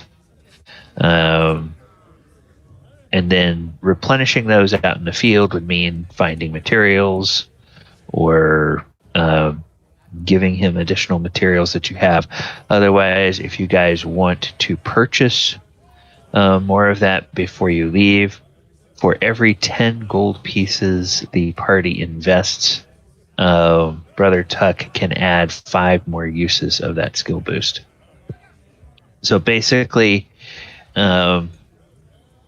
he is something of a healing vending machine. And the amount of resources he has depends on you guys being a little proactive about saying, okay, we know he has this by default. How much more do we want him to carry with him when we go? Does that make sense? Mm-hmm. Perfectly. Okay. And then Father Rule will ask, he says, do these terms seem equitable to you? Yes. Yep. Oh, those sound good. Okay. All right. And then he says, very well. Well, I will leave you all to get acquainted. And Father Rule takes off, and Brother Tuck approaches, and he sits down, and as you look at him, you notice that let's see, he has, what's all of his equipment? There we go. He has a holy symbol of Saint Cuthbert around his neck. He has a quarterstaff. He has a footman's mace at his belt. He is dressed in chainmail armor, and he has a medium shield that is also emblazoned with the holy symbol of Saint Cuthbert on it. And then he has a backpack. Looks like he has some rope at his waist. There's standard issue adventuring bedroll affixed to the top of his backpack, and that backpack looks like it's pretty full of mostly useful stuff. Standard adventuring gear. Those types of things. Say, oh, hello, I am Brother Tuck. To whom do I have the pleasure of speaking? I'm Robin of Locksley. Just kidding. I am Archimedes. Archimedes. Good. Artemis Fulgurant. Archimedes Artemis Fulgurant. Oh. Very well. Bard extraordinaire. Ah. Well, with a name like that, you would have to be, wouldn't you? Yes, absolutely. Yes, In and his own mind. oh, and you, he says to Talon. He says, "I don't believe I've seen anyone like you before." Probably never It's will. gonna be out in the sun. It's dark. Oh, okay. And I'm Min. Min. Pleasure to That's meet you, my fake lady. men.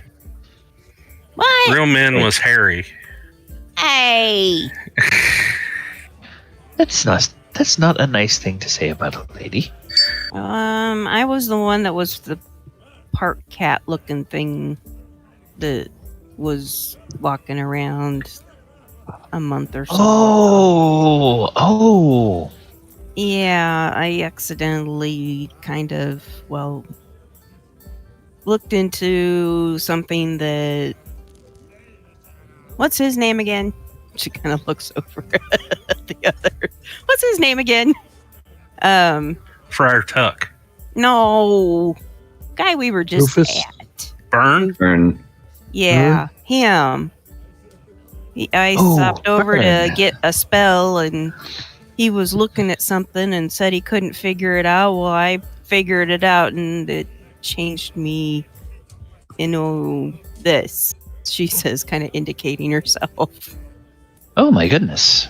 Well, other than that, did it injure you? No. Oh, well, that must have been disconcerting. Very. have I was used you- to having whiskers. And Do you- ears. And he looks to the side of your head and says, "Well, you still have ears." Well, but my ears were much more sensitive. They were pointy. Oh. She Kind was of much warmer, sticks her too. fingers up by her ears like to, Yes, I suppose they would be. And she looks over and goes, "What did you say?" I said you were warmer, too. Yes, I was. Now I don't have my fur coat. She kind of pouts a little. Like fake pouts, Ah. Oh. Anyway, Well. so I'm a mage. Oh, very good. Well, I am a follower of Saint Cuthbert, and I see over there by the gentleman's shield, we have a follower of Clangadden as well. Great prowess in battle. Sir Paladin? That's you, Marcel. Marcel with us. He's on Huh? mute. Marcel is unmuted. Or he's mute. He's muted. Okay. So he makes a comment about that, and he He's looks around, and then he looks over towards the ranger. And says, "And you, sir, over there." And I Who say, might you hello, be?" my name is Quint. I patrol the woods with this fine group here and make sure they don't get lost in the woods. Ah, well, that's important. Now, Brother Rule didn't tell me much about your adventuring, but I seem to recall that some time back you went and looked into the issue of that old moat house over there. Do you apparently had some success with that? What else have you been looking into, if I may ask? What is our current mission, if you will? We're going to the temple. The temple. Went to the temple. Yeah, the one in the forest where the evil is. Oh. Oh, the ruins of that temple? Yeah. We drew the short straw. Oh. Oh, well. Well, my order. The Order de la Croix Blanc. The Order of the White Cross. We make it our mission to stamp out all the demonic influences in this world. I understand that there were some powerful demonic influences in the ruins of that temple. Are there any there left that we need to smite?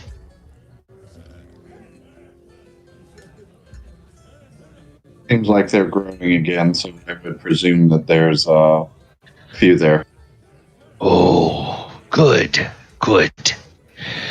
I like nothing better than taking my great mace and smashing a demon on the head and smiting it right back to the abyss where it belongs.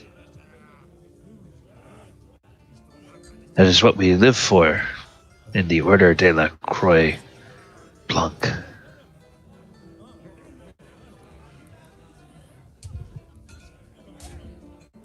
So that's good. I think you're going to fit in with this group. Well, good. Get preachy or all that, you know. Sorry. Didn't mean to offend. Well, if you would like to hear about Saint Cuthbert, I can tell you, but we have our orders of we have several different orders within the church. Some of them focus on growing the flock. Some of them grow on tending the flock.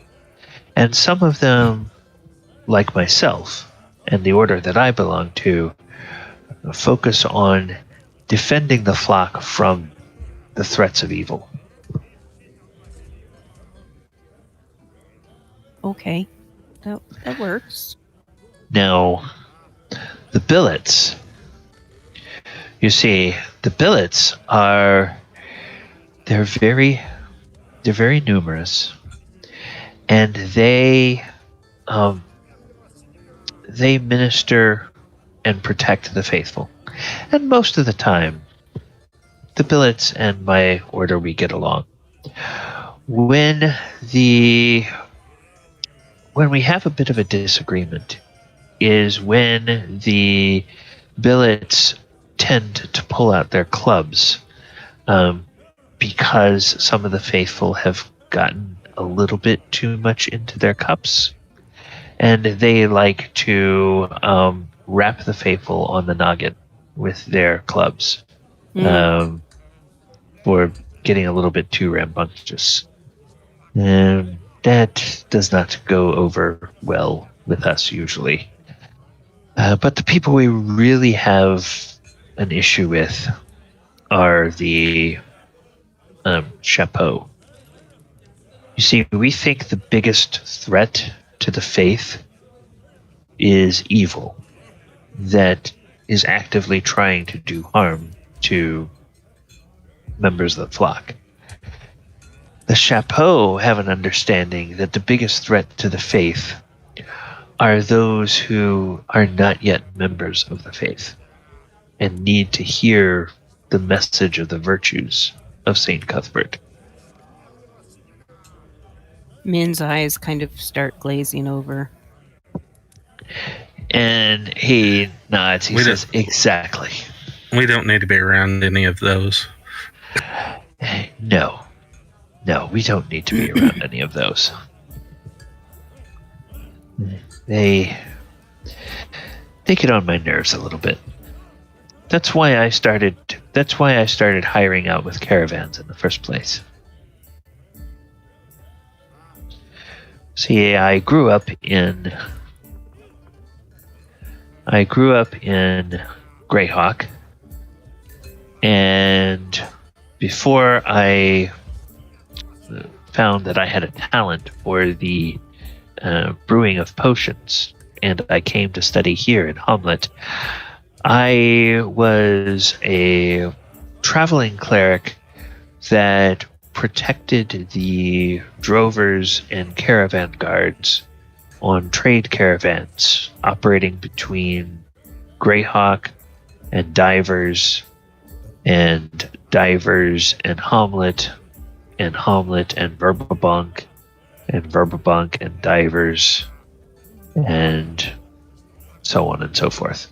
So I spent several years traveling on that route, would tend to the bumps and scrapes and sometimes the broken bones of caravan drovers and their guards, most of the time when they were kicked by a horse or when they had an accident or something of that nature. But occasionally there would be bandits that would attack, or goblins, or some other sort of nasty creature, and we'd have to get into a little dust-up, but and then I would tend to the wounds of most people after that. Usually they would ask me to stay in the back until somebody needed help, but every once in a while I got to brain a goblin with my trusty mace. Cool. So I'm not averse to fighting, but if you all think it's more important to have the healing at hand than have an extra body in the front rank, that's fine. I'm here to do what you. I'm basically here as a hired hand.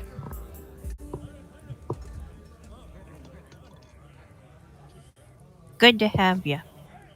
Oh, it's good to be here. So, you are going back to the ruins of the temple. Do you know when you plan to leave? In the morning. In the morning. Very good. Now, currently, I have 9 potions of healing. And these are the standard variety potions of healing.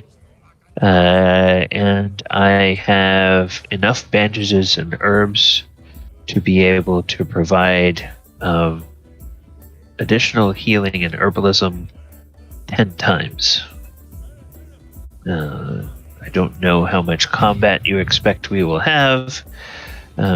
If you think that is a sufficient amount for our first foray, it's fine. Otherwise, for 15 gold each, you can purchase additional healing potions from the temple to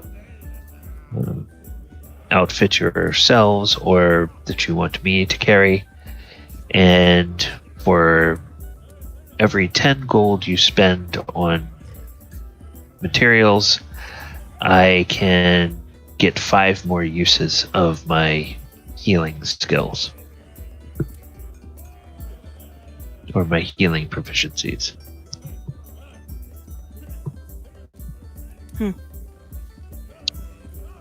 Okay. The out of character.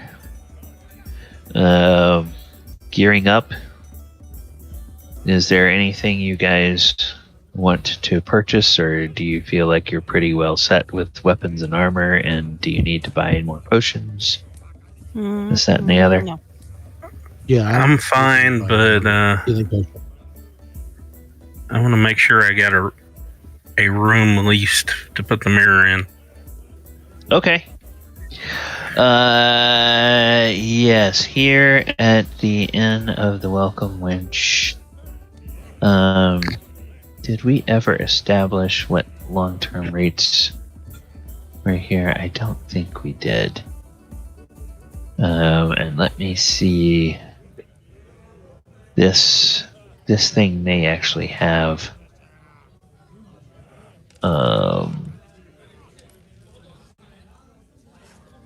This may actually have the cost of rooms. Okay. The key to the second floor. Okay, so the key to the second floor.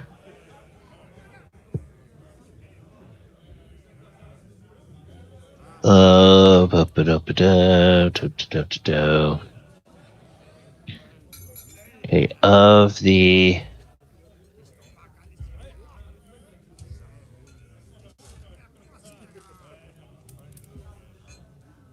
yes, there is a there are 2 private rooms available for no, there are 3 private rooms available for rent. And then there's the dormitory sleeping room where one can get a cot. The one private room, the smaller one, costs 5 electrum for one night, or 3 electrum, or I'm sorry, 3 gold for the week, or 10 gold for the month.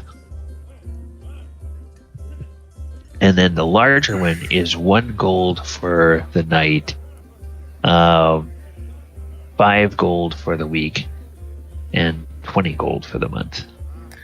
I'll get the small one. Okay. And I'll pay for... it's 10 gold a month?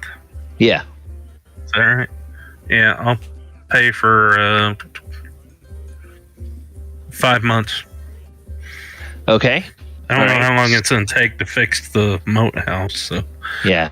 So make a note that room 11 at the Inn of the Welcome Wench is yours. You can put it somewhere on your character sheet, so that you can store any stuff that you don't take with you there. The spare room is, or the third room, that is also going to be the same price as the small room. So 5 EP per night, 3 gold per week, or 10 gold per month.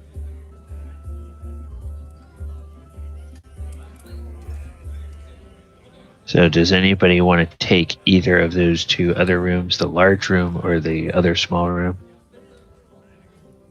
Can take the small room. Okay, so put on your character sheet. How many months are you paying for? Just 1. Okay, so 10 gold. Put area 16 at the end of the Welcome Wench is your room. Okay. And then there's 1 more room left. 1 more private room left. Okay, I'll take that. Okay. Archimedes. All right, that is room 12. And it costs 20 12. gold. 20 gold per month. How many months would you like to? Were they set doing aside 2 for months? rate? 3 months? What are we doing? Well, one person is doing it for 5 months. One person is doing it for 1 month. I'll So go he's- right in the middle and do it for 3 months. Okay, so that's 60 gold. And you can mark down that room 12 at the end of the Welcome Wench is yours. You said mine was 16, right? Yours is 16, yes. Okay. And it was 10 gold. 10 gold for 1 month. Okay. Yes, now as you're getting stuff around in there, you notice there are a couple of other, or there are several other people. One is a face that you may remember from way back when. The woodsman Zert is living here. He is in one of the rooms. Basically, he has this room that's his place. He stays when he's in Hommlet, but he's such a woodsman that a lot of times he spends away from Hommlet, but he's here now. He's kind of following up on. He's been asked to keep an eye on the known trails going to and from the old moat house for the next few weeks to figure out if there's any more bandit activity out there. And so far, he'll tell you that since you drove the first group of bandits off, or since you drove off, what's his name? Lareth, that there hasn't been anybody else that has come around there other than the people who are working for you and the gnolls. And he knows enough just to stay out of their way. If there's any of those gnolls that are out there, and none of them have given him any problems. To hear. Well, the gnolls work for us, so that's not an issue. Yeah. Then there's another.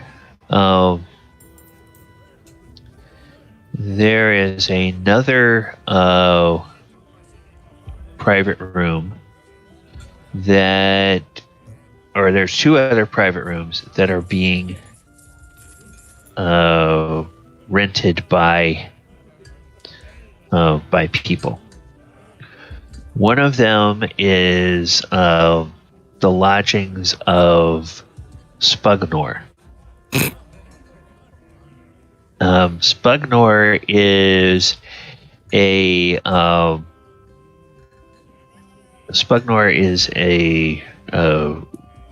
from his dress and his mannerisms, you would guess that he's probably a student of the arcane. And when he hears the commotion, he sees a very nice piece of furniture being moved into one of the rooms. He kind of looks at that long and hard. And Min walks basically down the hallway, making sure they're not going to fall over the railing or something. And then she sees him and looks at him and goes, "What are you looking at? Go back in your room." Hello.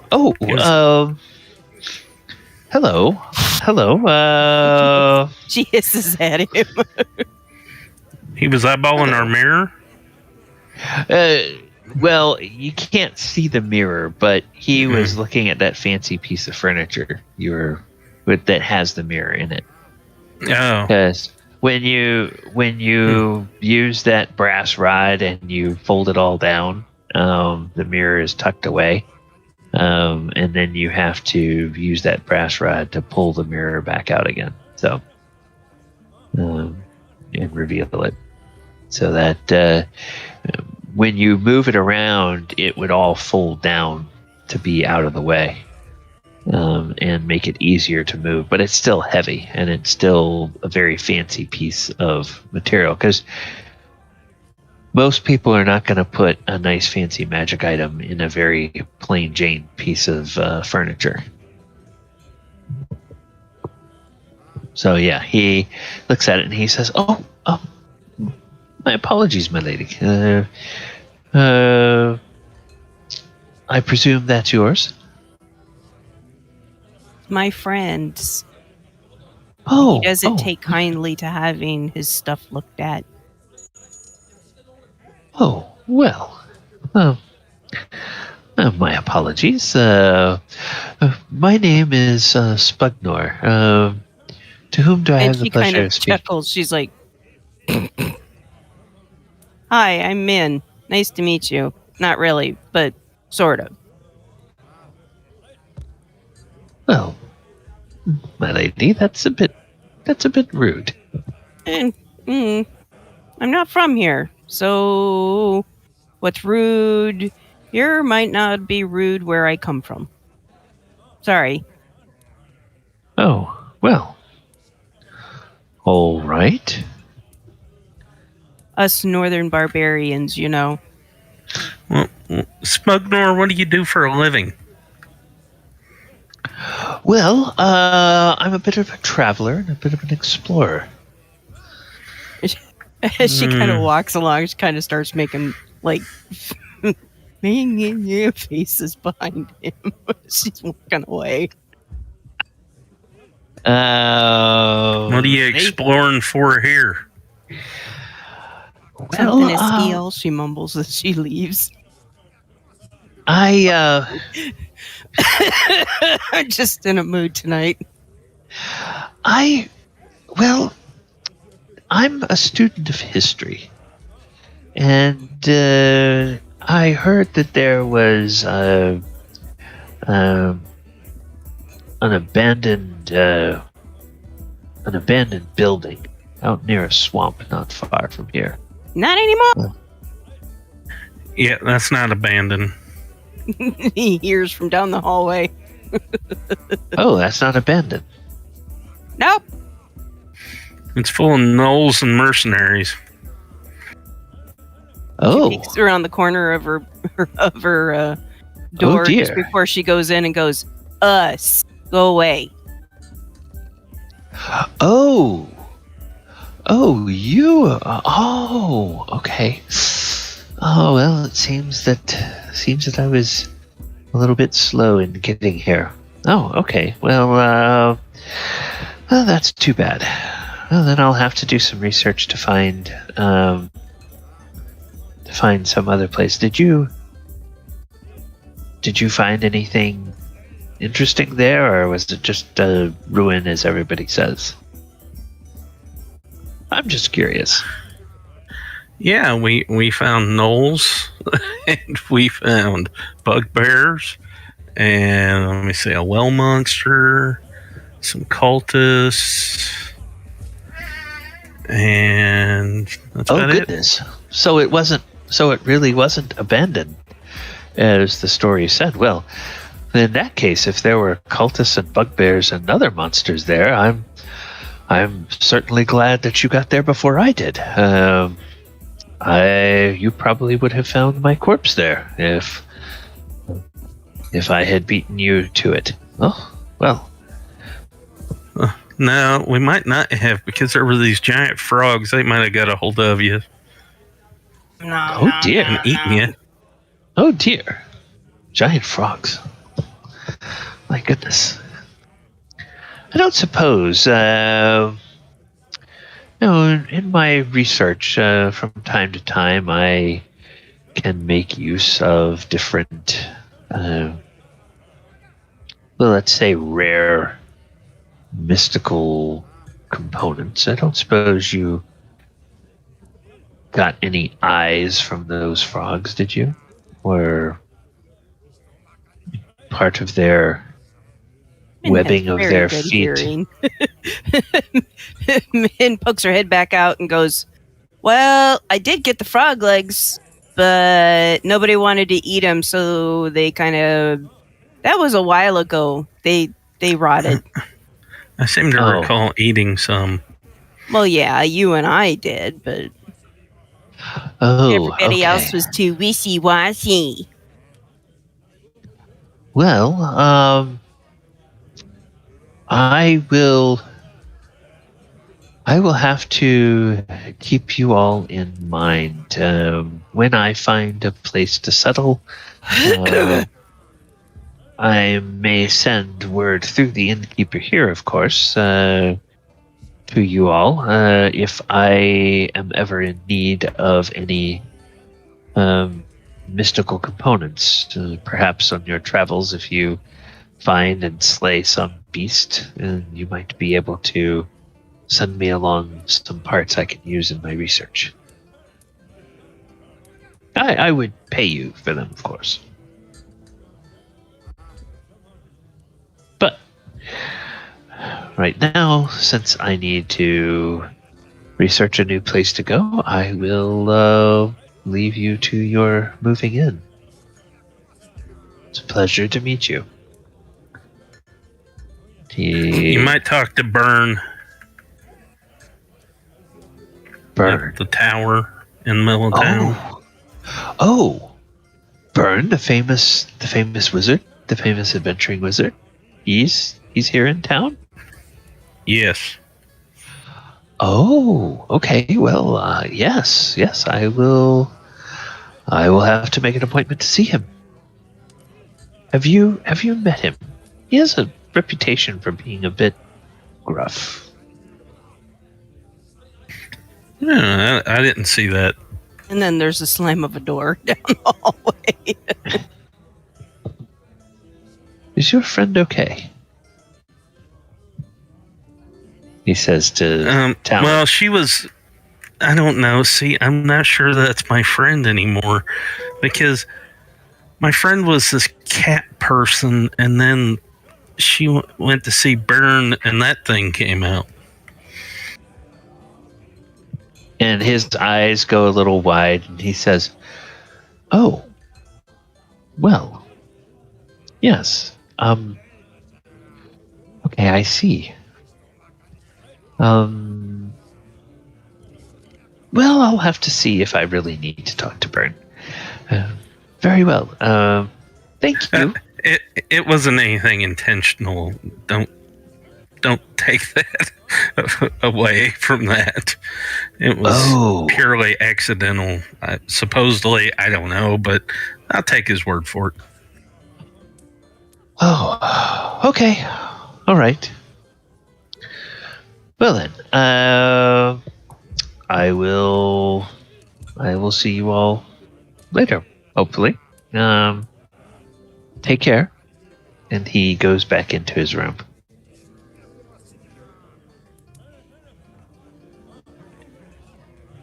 Min pokes her head out, looks at Talon and goes, "I'm still me. What do you mean? You're not sure if I'm still your friend." Hey, I'm still not convinced that you're really Min. Well, I can tell you every single detail about our first encounter. Well, you're all squeamish around rats anymore, and so that's the problem. Even as a cat person, I was kind of squeamish around that many rats all at once. Sorry. You like to play with them, though.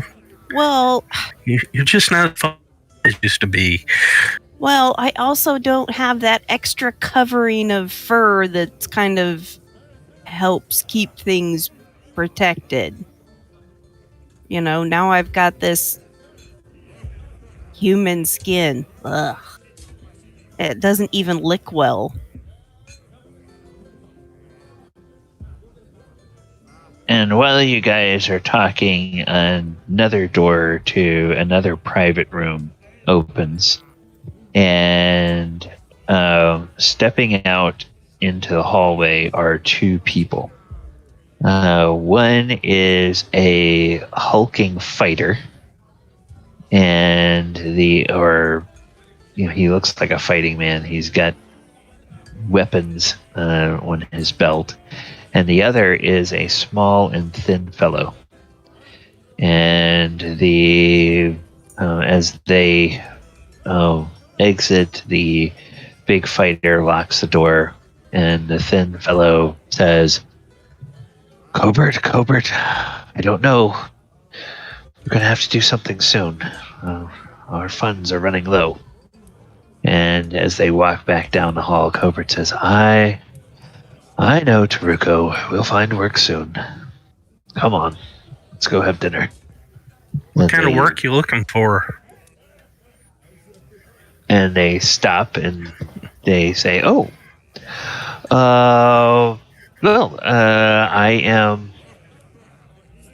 am Cobort. The big man addresses you, says, I am Cobort, and this is my friend Taruko. We are traveling. We are traveling adventurers of a sort, soldiers of fortune, if you will, and we are, we are looking to make our way in the world. We had been lured here because there was news that bandits were operating in the area, and they might need somebody to help them deal with that. But by the time we got here and we got settled in, we found out that someone had already taken care of those bandits. The merchant caravans are moving again, so we were just going down to have dinner and discuss where we might need to go. Are you looking to hire people that can help for an honest day's wage? Well, we can talk with the fellows, the guys in my group. We could. I think they're still down in the dinner. Let me lock up my room, and I go lock up my room, and after, I make sure that the cabinet's in there, and I lead them down and go looking for Archimedes and Arcturus, whoever happens to be around. Okay. So, Archimedes, you've been quiet for a bit. Archimedes and Quint. Well, these guys are upstairs sort of getting stuff moved into their rooms. Would you be down in the common room, or what would you guys be doing? Yeah, I'd be down in the bar. Okay. Bar. Quint would be down if Archimedes is performing a little something, then he'll be, listening to that.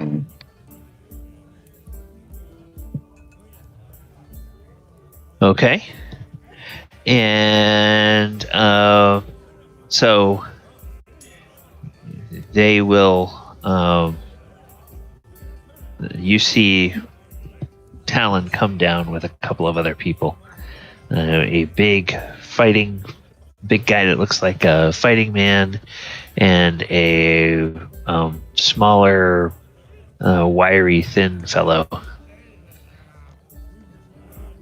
Do you see those guys over there, Talon? Okay, well, I'll walk them over. Greetings. And I'll say, hey, these two guys are looking for work. They thought they would clear out the mud house for the bandits, but we kind of dealt with that. So I thought, maybe they might want to work for us. And they introduce themselves, and Cobort says, yes, I'm handy with all kinds of weapons. I have my own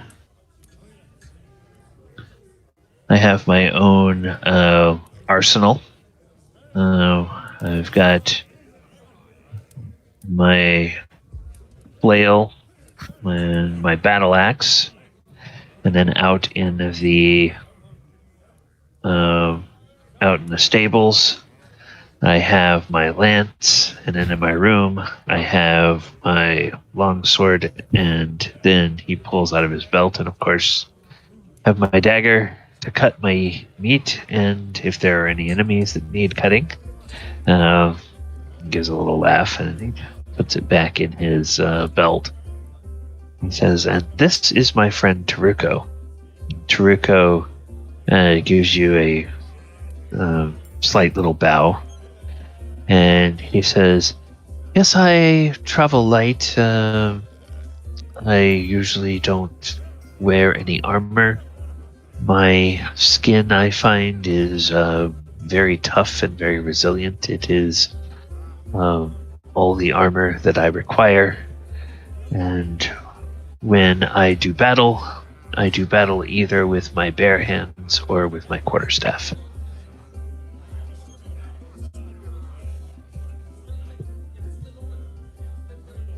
What were you thinking, Talon? I mean, do you want him to guard the building, come with us, dig the latrine, or what were you thinking? I don't know. They could either. Let's try them out at the moat house at first, and kind of doing patrols and stuff with the others. I mean, if we're going back and we take our usual friends with us, we could leave them there to help keep an eye on the moat house. Yeah, that's what I'm thinking. Oh, does this? How much would this work pay?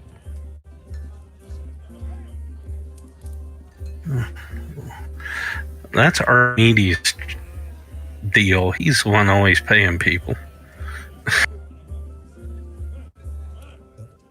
Okay. Bob? Is Bob there? Yeah. Oh, everybody's down there, right? Everybody's down here? Yeah, pretty much. Well, Min hasn't said whether she came down. I don't No. think she said whether she came down or not. She didn't come but- down. Okay.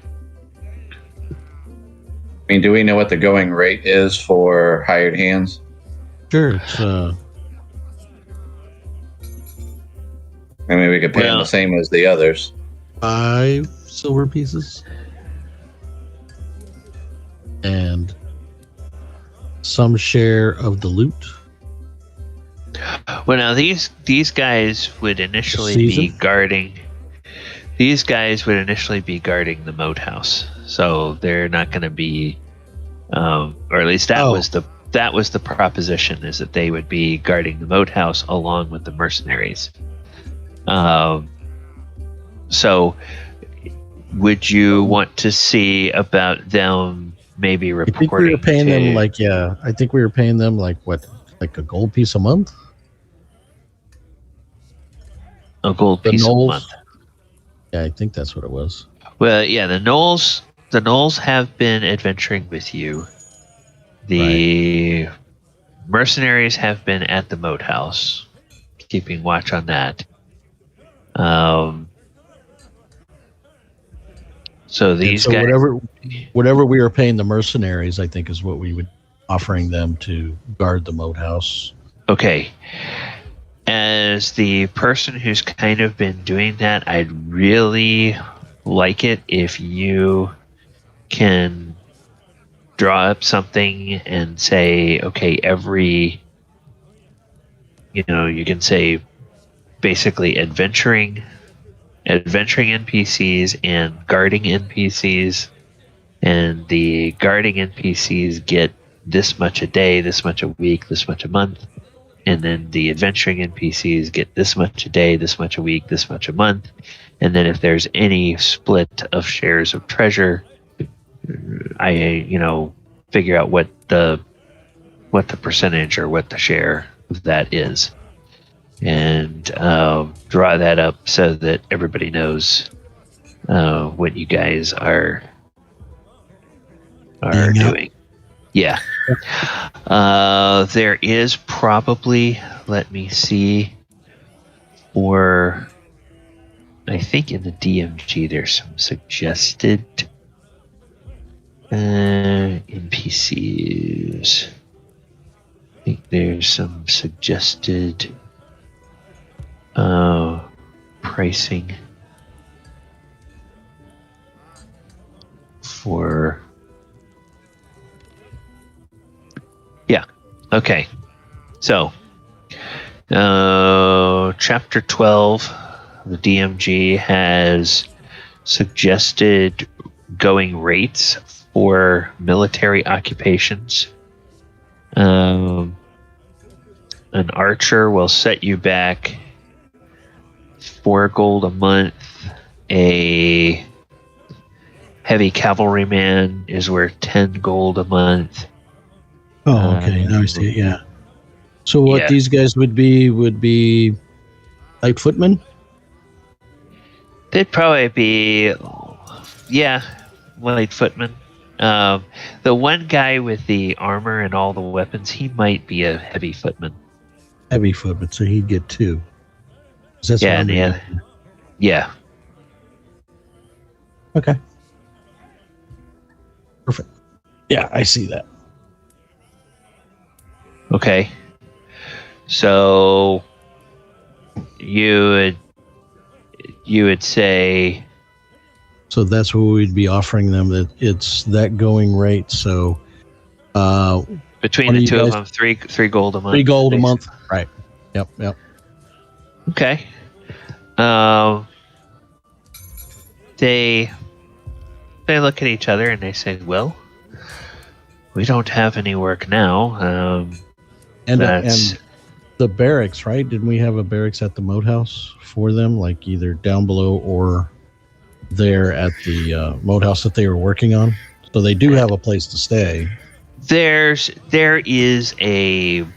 It's basically right now a field barracks, which means Okay. it's basically tents Tents. that are set up as the stonemasons and the people working with them get more of the moat house secured and the roof and the walls fixed and things like that.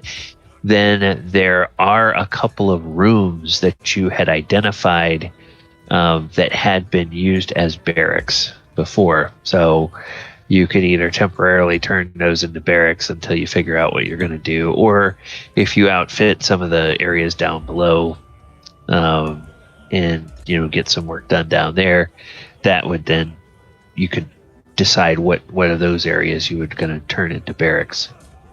Perfect. And whatnot. So yeah, they say, they look at each other and they say, yes, that sounds good. Now, how do we, when should we report for work and how exactly do we get there? We'll take you there tomorrow in the morning. Wonderful. Okay, well, that's good. Then we'd better talk to the innkeeper and make sure we've settled up our tab for the time we've been here. Since we just have the one warhorse between us and the small You could ride smaller gentleman. Yeah, I could ride in the cart back. Right, we're taking the cart back with whatever we have brought into here to sell to Rufus and everything. Yeah, I guess so. you can. Yeah, that would make sense, because if the next trip is anything like the last one, there might be a load of stuff to bring back next time you come back up from the temple. Perfect. So yeah, they will go ahead and meet you in the morning and head off with you. And then that means that I know the party is leaving town, but that means there's another room that is open. So if anybody wants to claim that room and pay for that room, that would be, because there were 2 of them in there, that would be a larger room. So that would be the 20 gold pieces per month for that private room. If any of you wanted to do that. Nope. Well, you already have one. I was thinking of somebody that didn't have a room. Yeah. No, I think Quint's the only one that doesn't have a private room, and he's not interested in one. Okay. All right. Yeah. Marcel hadn't, or Arcturus hadn't said anything. I think maybe he's having internet issues and. Yeah, I heard him clicking in and out earlier. Yeah. Okay. So, all right. All right. We will then advance to the next day, and you make your way back to the moat house. Well, before we leave, do we want to buy any more supplies Yeah, for Brother Tuck? I wasn't talking about Tuck. I was more or less going to try to buy the healing potions that I would have.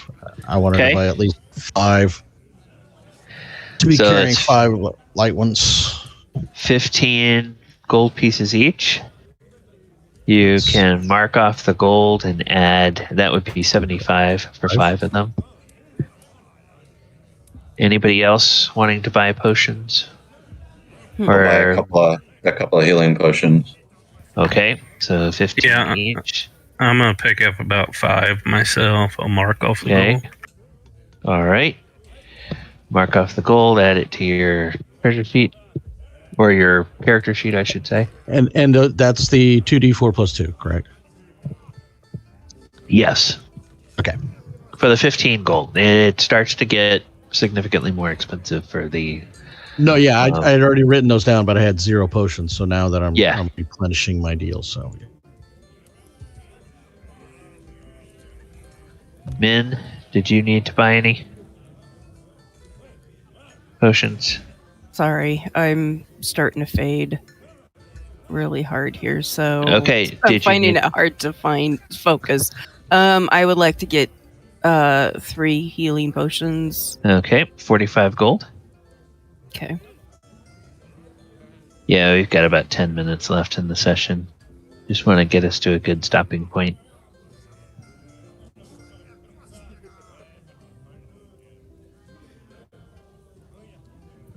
So, you guys, everybody ready to travel now? I think so. Okay. You head out to the moat house. You introduce these 2 fellows, Cobert and Taruko. You introduce them to who all is going to go back to the temple ruins with you. Are you going to take just the gnolls with you? Are you going to take mercenary captain and any of his men with you? Yeah, he was kind of Obviously, helpful Brennan. the first time, right? Yeah. We got the mercenary captain and that new guy. And the new guy we're going to take with us just to get information if we run into more people, right? Or more of the deals. Okay, so the new guy that showed up, the mercenary captain, and the cleric, and then the are you taking any of the... Okay, you're taking the gnolls. All right, because a couple of them are still, or several of them are still out there. I think you have a total of either 4 or 5 of them out at that complex. A couple in the tower, a couple at the safe house, and then I don't know whether you left one down in a tunnel or whether you just figured that those 4 would cover the tunnel as well. So, anyway, by the time you get out there, Quint, there's at least one night when you make camp, you notice a wolf with some cubs is there. Okay, I'll leave. Do like I did before. Take some food. Kind of walk closely to try and get a little closer with the food. Just try and keep her calm. Make your animal handling, or whatever it is, animal affinity, whatever it's called in this edition. That is, the wolf makes a save versus rods. Oh, wolf makes a save versus... And then I had a note from you that I get a +2 bonus the next time I do that. Yep. Okay. So, wolf... You can't eat my cub.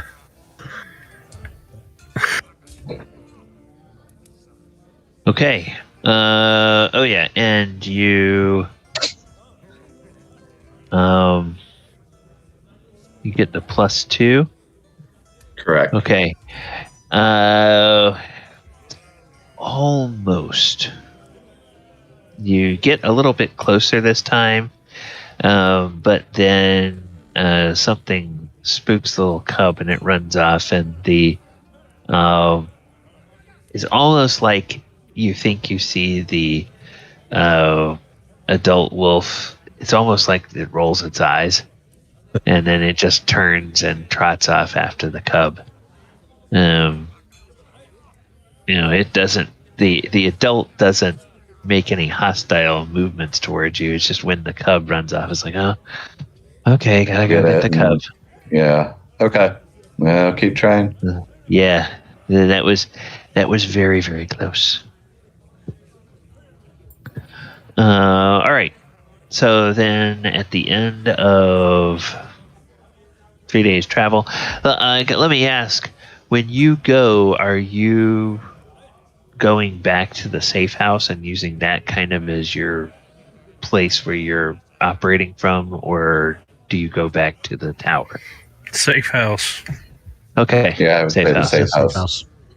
All right, and you stable the horse, all that kind of stuff. Does anybody else take horses? Because you've got that stable there. You've got the feed and everything at that house. Or do you just bring the one horse with the cart? I'm riding Archimedes would be riding his horse. Okay. All right. Horse. And by the way, those of you who you had those 6 horses, if you're keeping those, you can feel free to add 1 horse to your inventory. There will be upkeep cost for that horse, and you can also choose a name for it, because the cultists didn't bother naming their horses. Well, Talon would either need a dog, which would be the best thing to have, or a pony at worst. Yeah. And at this point, I don't think you had a chance to buy one yet, but I have keep on the lookout. Yeah, keep on the lookout for that, and let me know if that's something that becomes a priority that you want to spend some in-game time on. Or if I could get a wolf cub to raise, and saddle break, that would be fine too. Okay. All right. Yeah, we'll have to see how the Rangers' efforts progress. All right, so you're back in the safe house. We will say that you get there around midday. Stable the horses, secure the cart, and make your plans with your Knoll buddies to head back down into the tunnel once again. And that's where we will leave it. And we will pick up next time with you guys heading into the tunnel and going in search of those, whatever else you may find down in that dungeon. All right. Anybody have anything they want to announce or talk about before we adjourn for the evening? I got nothing. No. Okay, well, right here on this Twitch channel tomorrow, we will have our Planeswalking game. And at the moment, that game is on for tomorrow. They are beginning their dungeon crawl in earnest. And so going forward in that Sunday game, we're going to need to make sure we have at least 4 of our players that are available each week, because the way those encounters are designed in that dungeon crawl, if you have less than 4, it might be a problem, and so we would skip a session until we get people that can participate in that. But that should be a bunch of combat and until they find their way through that ziggurat and accomplish their goal that they have there. Then on Monday night, we are back to take a look at the Deep Crow, which is yet another monster from the Acquisitions Incorporated sourcebook. We'll talk a little bit about the features of the Deep Crow, the inspiration, or possibly where that Deep Crow came from in historic monster lore and look a little bit at how they might have reskinned a couple of different monsters to make the 2 variations of the Deep Crow we have in that source book, and then talk about some ways you can use it in your campaign versus how they decided to use it in that campaign. Because it's Acquisitions Incorporated, they're not going to use a monster the way you think they would. Then on Thursday, we're back for our Sword Coast Chronicles, and we are getting a little bit closer to fighting a dragon in that one. Fighting a big, mean dragon. Ancient blue dragon. Doom of the Desert. And then on Saturday, I believe next week we're back here for another edition of Saturday Night Greyhawk. All right, everyone. Hope you have a good week. Take care. Those of you that are having to fight snowblowers, try not to fight them too hard, and definitely don't let them win. And everyone else, please take care. We hope we will see you on the streams and back on the channel. I am going to bring the music back up and then look for somebody else who is streaming some D&D, and we'll see about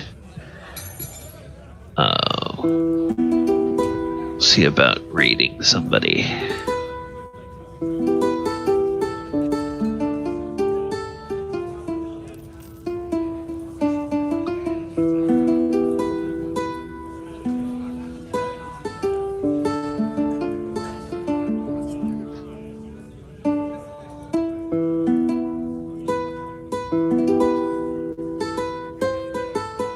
Okay.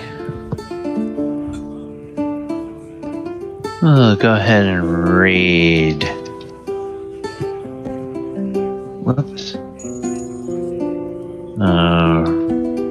We'll go ahead and raid Here Lies Austin Live.